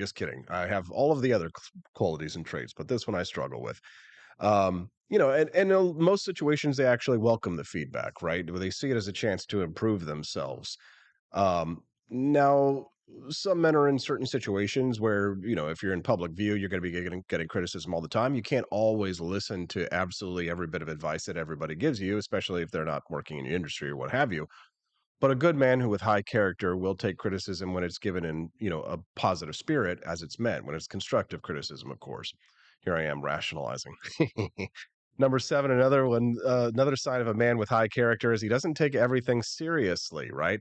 Men take their integrity and character seriously, but that doesn't mean that they're uptight, right? They don't have a stick up their butt all the time, right? In fact, they're easygoing. They understand life is too short to be serious all the time, and they're not afraid to let loose and have some fun. And that's what makes them so damn likable, right? A man who has high character and high quality is a man who doesn't take everything seriously, right? They can be serious and focused when the occasion calls for it, but they're also the first to suggest that we don't have to take ourselves so seriously, right? Get the work done. When the work's done, let's go party and have a beer and have some fun, or let's go home and play with the kids and do something fun outside, go to the park, right? Number 8 on this list, they're natural leaders, right? Exceptional men gravitate people towards them, right? And they circle around them in their orbit, right? It's not just something that you can attribute to charisma. It's a mixture of all of these character traits that we've been talking about today, alongside a recognition that this is somebody who has their act together. Ask yourself if the man in your life is someone who is a natural leader. Do they have a gravitational pull that pulls people into their orbit? That is a sign of a man who has good character. I'm going to go get BX Bullet. Don't worry, this commercial break is not going to last as long as they typically do. I'm going to make it a little bit shorter. I just need to kind of like pull the curtains so that I can go get BX Bullet on the screen and get it ready for you. Okay, we're going to talk about why millennials have such terrible health. Why they got the big freaking stomach. Lose weight. We'll talk about that with BX Bullet. A lovely lady will criticize my eating habits when we get back on the Wake Up America Show at wakeupamericashow.com. Good morning to the Cantina crew. This is Elon Musk, the CEO of Twitter. And I just want to say thank you for watching the Wake Up America Show. I've decided that Austin Peterson will be the new CEO of Twitter.com, effective immediately. First thing to do, though, is I've got to go and blast off into space.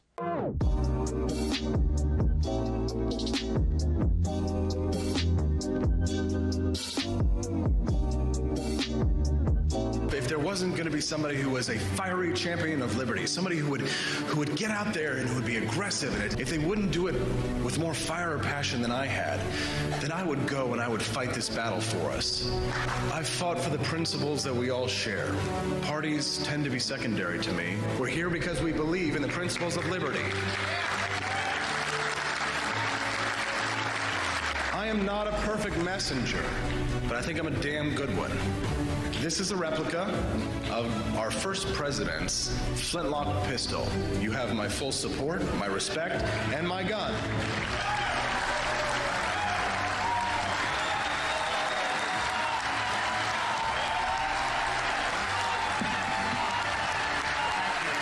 I think that the heart of my philosophy is much more libertarianism than well, that's the fashionable word these days, I guess. A conservative is no longer just that. He's a libertarian and always has been.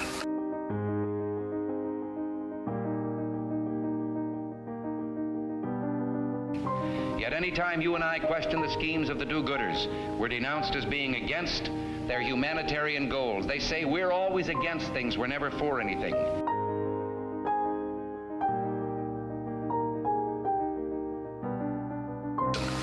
What is fascism? Fascism is private ownership, private enterprise, but total government control and regulation.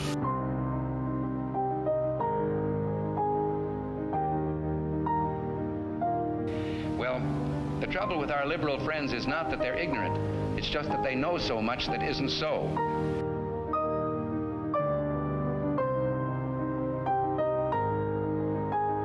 If we lose freedom here, there's no place to escape to. This is the last stand on earth.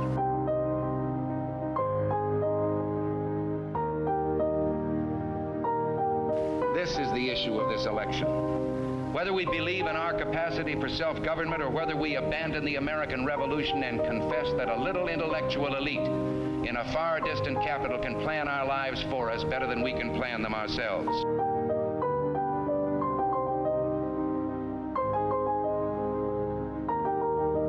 The conservative, so-called, is the one that says less government, get off my back, get out of my pocket, and let me have more control of my own destiny.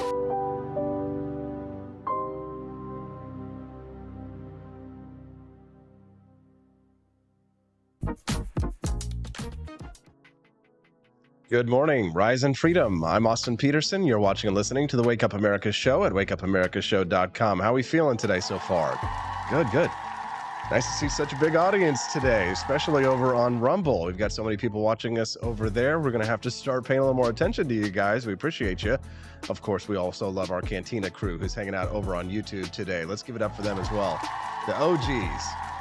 Nice to see so many fresh names and faces. One of my favorite new names and faces who's been gracing our screens lately is BX Bullet at BX Bullet TV. She's joining us now on the live stream after a week hiatus. How was your spring break, BX? Well, my spring break started yesterday and we're still alive. So glad to have you here on the program today, BX. You and I are both what they call geriatric millennials. We're old folks compared to Generation Z.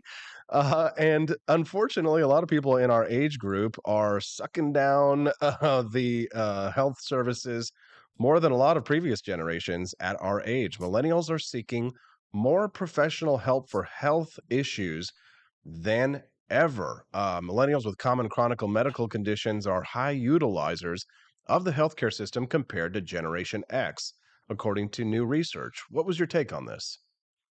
Well, there's so many aspects, there's so many lenses that you could view this study through, right? And one of them is obviously that, like what you were saying, we're less healthy. Is it possible that we're less healthy, or is maybe what we're seeing some kind of combination of a new generation of people who have more access to healthcare, right? There's more access to health providers. We're encouraged to seek medical advice probably more than our mothers and fathers were, but there's definitely also a generational difference in how we behave. There is a difference in how we eat. There's a difference in more than that, I think, is our increasing time spent in this virtual environment is having some kind of health consequences on us. And I think that the obvious thing to look at here is mental health, because as this study points out, there's the biggest increase is in mental health care, people going to be diagnosed for mental disorders, right?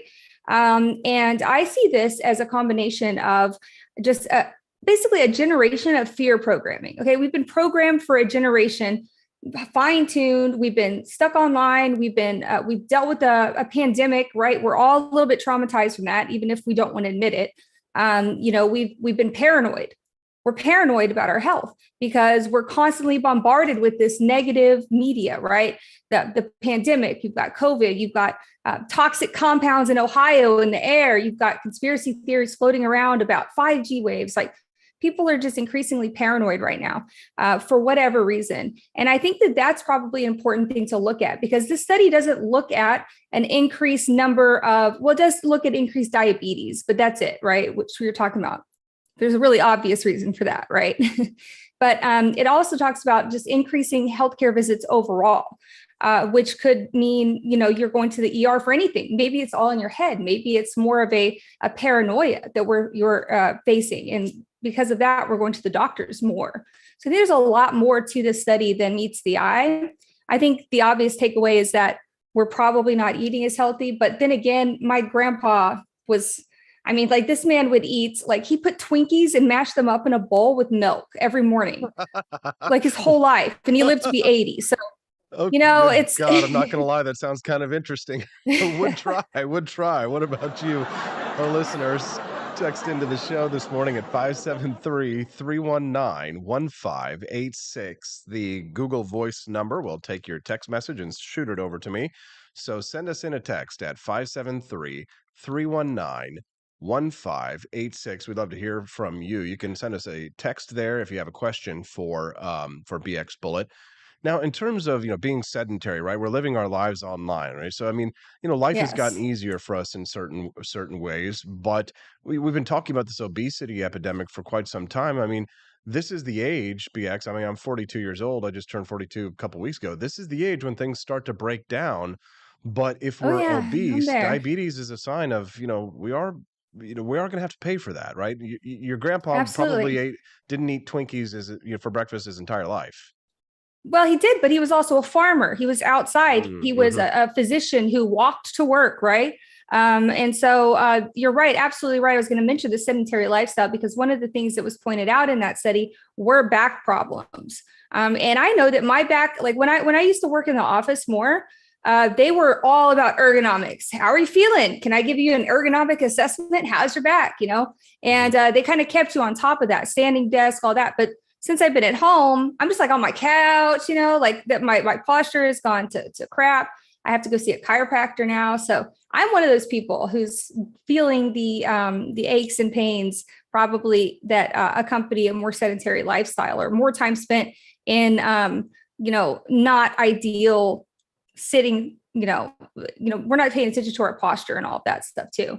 I think that a lot of that is kind of taken a back seat, especially when we're worried about all the other things that the media throws at us all the time. There's a lot of fear out there. I really feel like this is a consequence of people going to the doctor more because they're nervous, right? It's almost like a mass hypochondria.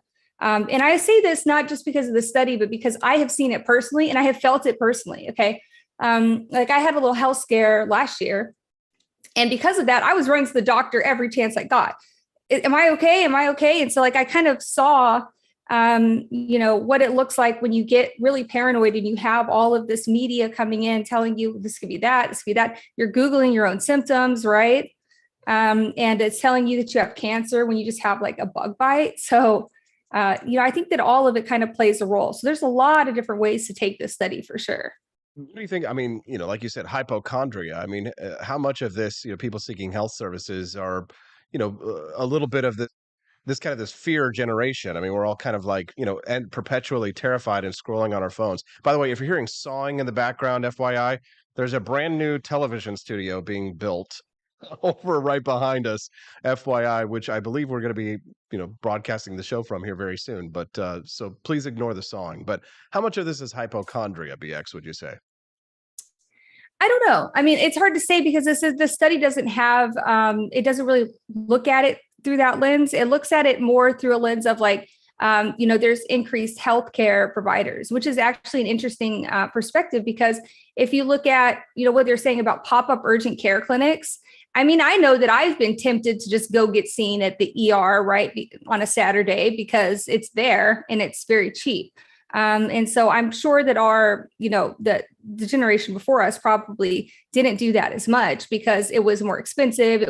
You had to drive farther, you had to wait longer, and they've made it very easy and convenient. The other thing is that we know that we're going to get medications for what is wrong with us, right? And so this is where the mental health part comes in, where I feel a little down. I feel a little stressed out. I'm anxious. Are you anxious? I'm anxious. I'm going to go to the doctor. And they're pumping you full of drugs, right? They're so quick to prescribe mental health medications. For my whole life, it's been this way. I think that, and again, the previous generation, they had their problems too. Like my grandpa, again, right? He was a doctor and he would prescribe cigarettes to pregnant women. So, things were bad then too. But things are different now because they're profit driven, right? They're just not based on like, oh, I just didn't know that, your kid was going to come out with low birth weight. It's because I know that I'm going to get money if I push this on more people and it's harmless. So here you go, here's your medication. And I think we become conditioned to expect to get medication at the doctor. And that's one of the reasons we go. If we thought that there were a lot of alternatives for whatever we're experiencing, if we thought that we could try this or that home treatment first, or try improving our lifestyles, then we might not have the incentive to go to the doctor. You know what I mean? One of our listeners texted in and said there are fewer hospital groups available, meaning higher costs on the final bill. But I wanted to ask you, BX, by the way, if you're just tuning into the Wake Up America show, I'm Austin Peterson. I'm talking to BX Bullet TV about millennials' falling health standards and how millennials are a very sickly generation compared to Generation X. BX, talk to me about physical education, because one of the things that we've been hearing in recent years is that the falling standards for PE and how students are like they're basically being dropped from curriculum, and a lot of students don't even have to do PE. What do you think about that? I mean, I'm trying to think about when I was growing up, right? I'm thinking about my daughter now, but she's a different generation altogether. She's 5. So, and I know that they're very, very active. But for me, I think when I was in elementary, we did have those presidential physical fitness tests or whatever. Remember those? And then I think that it got a little bit more loose when I was in high school. I just took bowling class and we would just, I took bowling. Yeah, I remember that. Yeah. So, but also I think I kind of see what you're getting at, right? And I'm 100% in agreement that this push towards fat is healthy. Nope, I'm sorry. Okay. When it comes to just being a normal size individual, when maybe you're on the higher end and your doctor discusses some lifestyle, modifications with you, that's not what I'm talking about here, right? I'm talking about full out obesity being put on blast as like, this is beautiful. This is how people should be, but it's not, right? We shouldn't be, I'm not saying that body shaming or fat shaming is a good thing. I don't think it is. I think that it's a discussion that a patient has with their doctor when their health, other health symptoms start to crop up or their blood work starts to show that they're having problems. It's not something for society to comment on people's, physical fitness or health, regardless of whether they're fit or whether they're obese, right? However, I don't think that society needs to push in that direction of it's fine. This is beautiful. This is how you are. No, you're extremely unhealthy, and I don't think it's healthy for us as a society to start rationalizing that as being something that's, desirable in any way. Absolutely. If you're just tuning in, I'm Austin Peterson. I'm speaking to BX Bullet TV. Really exciting to see such a big audience today, especially over on Rumble. We got like 40 people over there, 40 people on YouTube, probably 20 or 30 people over there. So probably about over 100 people watching us this morning. We're certainly grateful for that. Thank you very much for tuning in to the Wake Up America show. Make sure that you click like and subscribe to whichever account it is that you're watching us on so that you can get notifications whenever we go live. So BX, in terms of physical education compared to other forms of education, I mean, we have a lot of useless education in this country, but back to this point on PE and physical education, wouldn't you say that like health and, eating healthy and exercise, isn't that probably one of the most important forms of education that there is? I mean, consider this. The government pushed this food pyramid guide on us for years that had us eating unhealthy foods. Right. And so many people still don't know anything about eating healthy these days. So, I mean, shouldn't we really focus on that for educating our kids? Yeah. I mean, I think that what you're talking about is less PE and more nutrition, right? But yeah, sure, for sure. The other thing is, I think more importantly, because I think a lot of that needs to come from the home, right? I think that a lot of that needs to come from the parents, because the parents are kind of still, even when you're sending your kids to school, you're still kind of in charge of what they're eating for the most part until they get older. And then the schools are packed with vending machines. I mean, I know that when I was in high school, it was just like sugar fest all afternoon long because we had like a candy stand and stuff. I don't really know if they should have that in schools. Personally, I was actually a fan of the push towards more healthy school lunches and less vending machines and sodas, because all of these things that are being, targeted towards our kids are so unhealthy, not just physically, right, but emotionally, behaviorally too. Our kids are having a lot of problems because they get too much sugar, they get too many processed foods, and I'm so close to being a crunchy mom. I'm so close, right? Like, I really, really don't like my kid to have any sugar at all, because the difference between her when she's eating normally and having sugar is it's crazy. I mean, it doesn't just have to do with her physical health. It has to do with her behavior, right? She doesn't concentrate in school. She's having, what people will call ADHD. A lot of that, I really do believe, comes from and I'm sure that plenty of people do have ADHD. Plenty of kids do. Right. But these increasing diagnosis, because what we're seeing is an increase over the baseline, the same as we're seeing with depression in adults, an increase over the people who we normally see who have it. And so to me, I think that a lot of this is being misdiagnosed when really it's a health problem. Just like you're saying with physical education, they're not getting their energy out. They're eating too much sugar. And this is something that I think went wrong with our generation that we should try to fix for our kids and the next generation to come. How do you stay looking so young and beautiful, BX? People are very shocked to hear that I am 38 years old. This is something I get all the time. I don't know. They hate it when I say that it's genetics, because I don't have another explanation for it, except for maybe a touch of Botox in my forehead here and there. It's for migraines, okay? Create a celebrity diet plan, BX, and I'm sure a lot of people would. I really don't eat that healthy.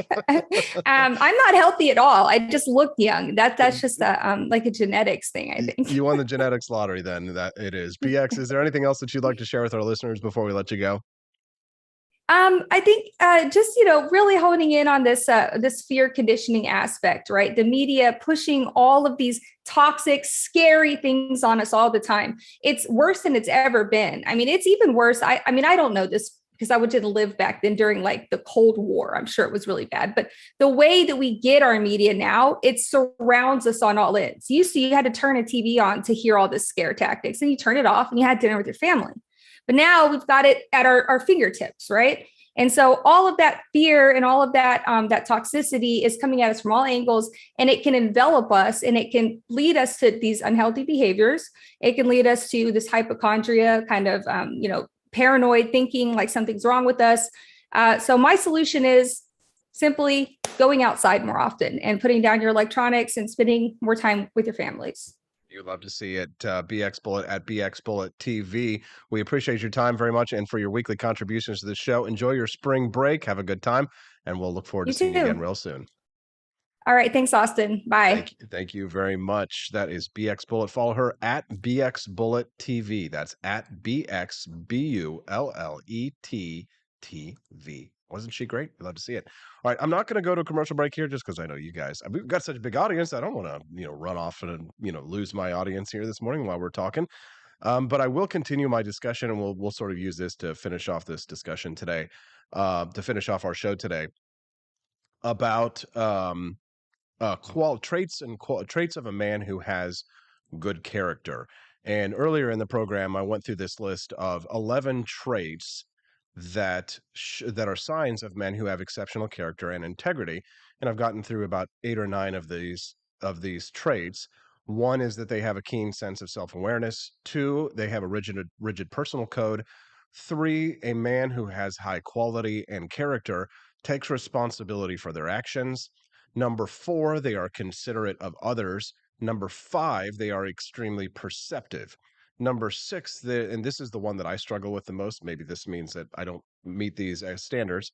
By the way, if you're hearing sawing going on in the background, FYI, there is a new studio that's being built here at Wake Up America. So sorry for that. I would have told them, please don't do that, but I was interviewing somebody on the show. So able to take criticism well. Sorry, but I'm bad at that. So I don't know what that means about me. Number 7, this is one I could say I'm actually good at. Don't take everything seriously. So taking your integrity and your character seriously, good, right? But doesn't mean that you have to be uptight, right? Easygoing, relax, able to take a joke, or able to even laugh at a joke about yourself, like the one that Chris Morrill does, about pyramids from time to time. Number 8 on this list, they're natural leaders. These are men who have a sort of gravitational pull, and they pull people into their orbit, and they're a natural leader. These are qualities of a man with exceptional character and integrity. Now, here's number 9. We haven't gotten to this one yet. Flawless manners and conduct. I probably fall short on this a little bit. I can have bad manners. It does happen. But men with exceptional character and integrity don't just wake up one day and have these traits. They practice these traits. They live these lives. They have manners. They have courtesy, and they conduct themselves appropriately in the right situations, right? So having self-discipline, right? Honing this self-discipline through years of experience. This is how you get a man of character and quality, by having flawless manners and conducting yourself appropriately in the right situation, right? It's one thing to act goofy at a party. It's another thing to act goofy at a business meeting, for example, right? Men who are classy, who are elegant and well-behaved. These are perfect examples of how you should portray yourself, how you should carry yourself. The problem, of course, I think sometimes is that, in American society, we sort of value grit, and we value a sort of we value men who are unrefined in America, and I get that, right? Having that sort of cowboy attitude, right? Devil may care, right? Spit, in the spittoon, right? And that you have a little bit of chaw in your lip, right? Nothing wrong with that. Those kind of men fit in very well in certain scenarios and situations. But I don't think that we should denigrate men who have class, who have elegance, who have sophistication, because I think those men bring a lot of value to society as well.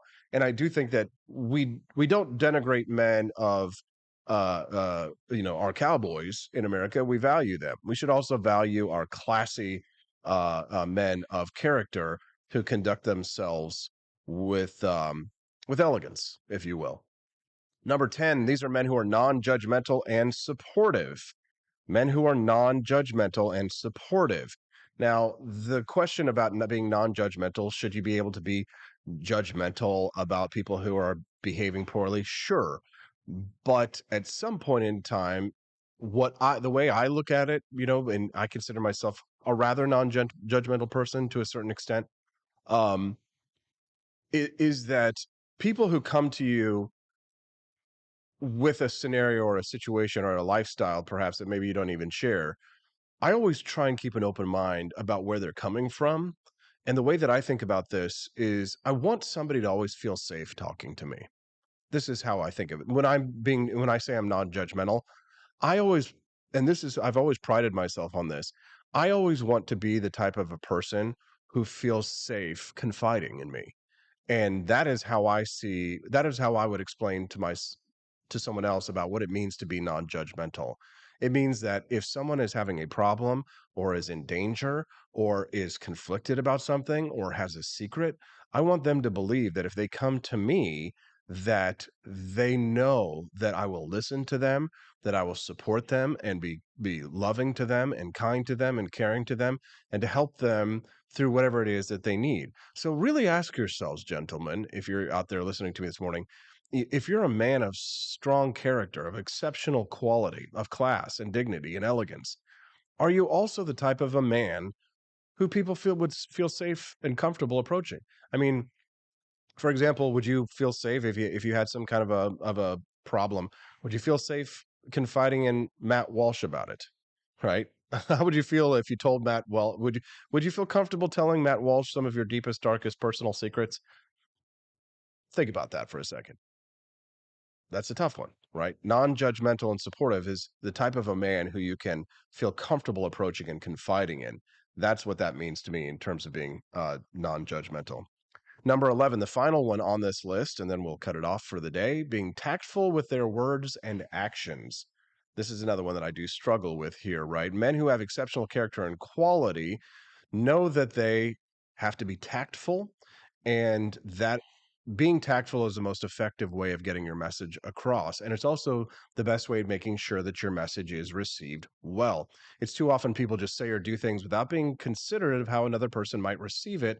And more often than not, it causes a lot of friction in their relationships. This is one that I definitely struggle with, and I definitely need to improve on, I would say, for myself. So there you are, being self-reflective. What did you think? Did you enjoy the Wake Up America show today? I hope so. It's certainly scary out there with the questions of bank runs and bailouts and the economic question out there. I hope that we were able to give you a little bit more clarity about what's going on when we spoke to Scott Fitzpatrick, the Missouri State Auditor. I hope that you enjoy the Wake Up America show, if it's your first time watching us, which I think a lot of people, it's their first time today. So before you leave, would you do me a favor and just like the stream and subscribe to the AP for Liberty channel? I'd really appreciate it. If you're in the mood for a little shopping, you can support the cause of freedom by supporting the AP for Liberty shop and get some awesome Liberty swag. Patriotic gear, pro-America, pro-freedom, pro-constitution, and a little bit of silliness and zaniness and irreverence, if you will. But perhaps not as tactful as you might like. APforLibertyShop.com has a new Caucasians team jersey that is selling like hotcakes.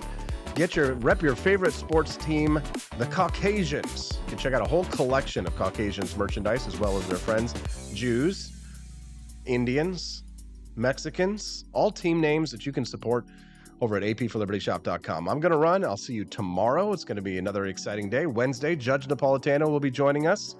And I'd love to meet you in person again here on the Wake Up America show. I love seeing such a huge audience. It really gets me excited. And I just want you to know how grateful I am to have you all here. Not just the OG crew like Elizabeth Press and Robbie Thurman and Doug H. and Camellia Peterson, but all the new names and faces that I'm seeing around there like Barney Stiles and so many other people, and especially all the great people over on Rumble. Can I get it from my Rumble crew?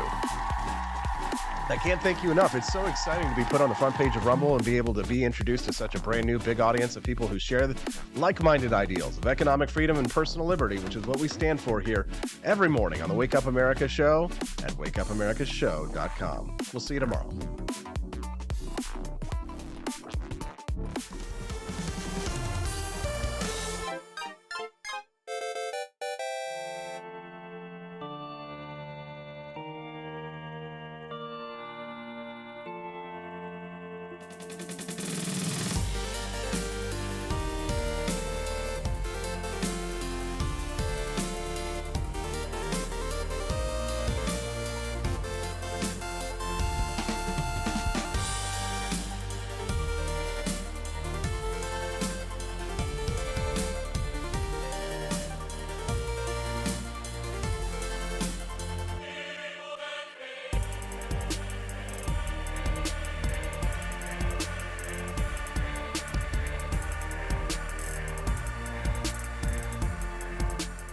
I like shooting things, but whenever I can't shoot something, I like to cut things. My life isn't all about shooting and stabbing and cutting, though. Sometimes I have to do actual work, but when I work, I still like to have fun.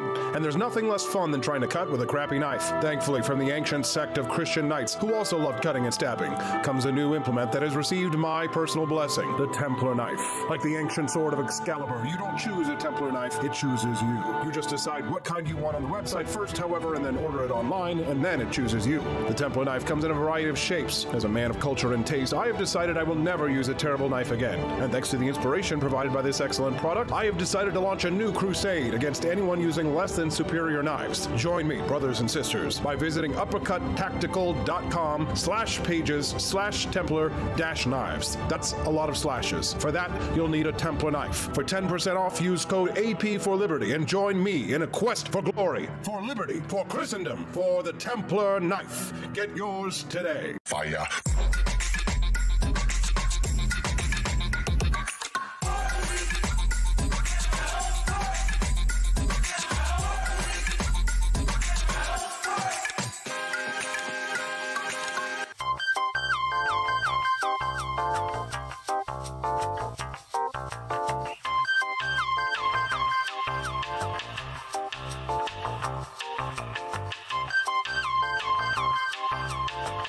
Hello, this is Barack Obama, and let me tell you why Austin Petersen stinks, and you should never pay attention to anything that he has to say.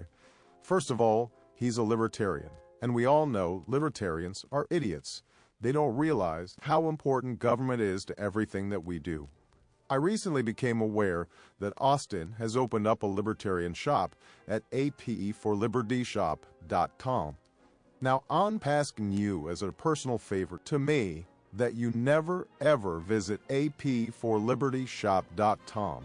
With all of the great Liberty merchandise there, the last thing that we need to do is to get people spreading this message around the country, because then they might start thinking that they don't need government. And that's the last thing that good Democrats like us want. So if you love democracy, like me, and hate freedom, then don't visit AP for Liberty Shop. Like I said, whatever you do, do not visit apforlibertyshop.com. I'm Barack Obama, and I approve this message.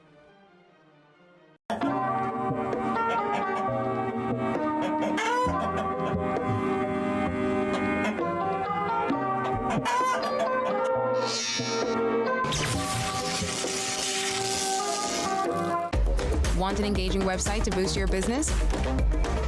You're just a click away from 5-star Fiverr talent. Hundreds of freelancer skills like web design. Head to Fiverr.com today and get something started.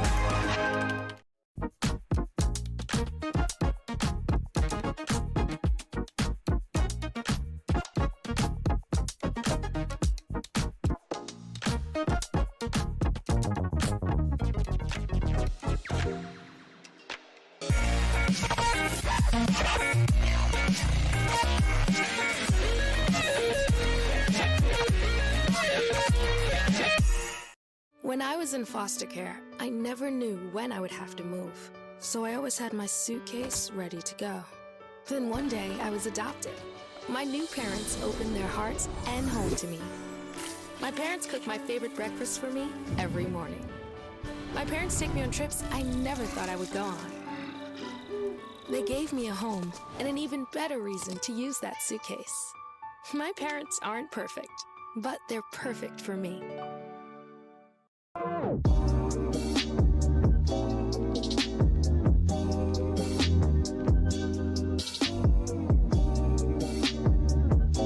would remind you that extremism in the defense of liberty is no vice. It is better to settle these matters in the courts than on the streets, and new laws are needed at every level. But law alone cannot make men see right.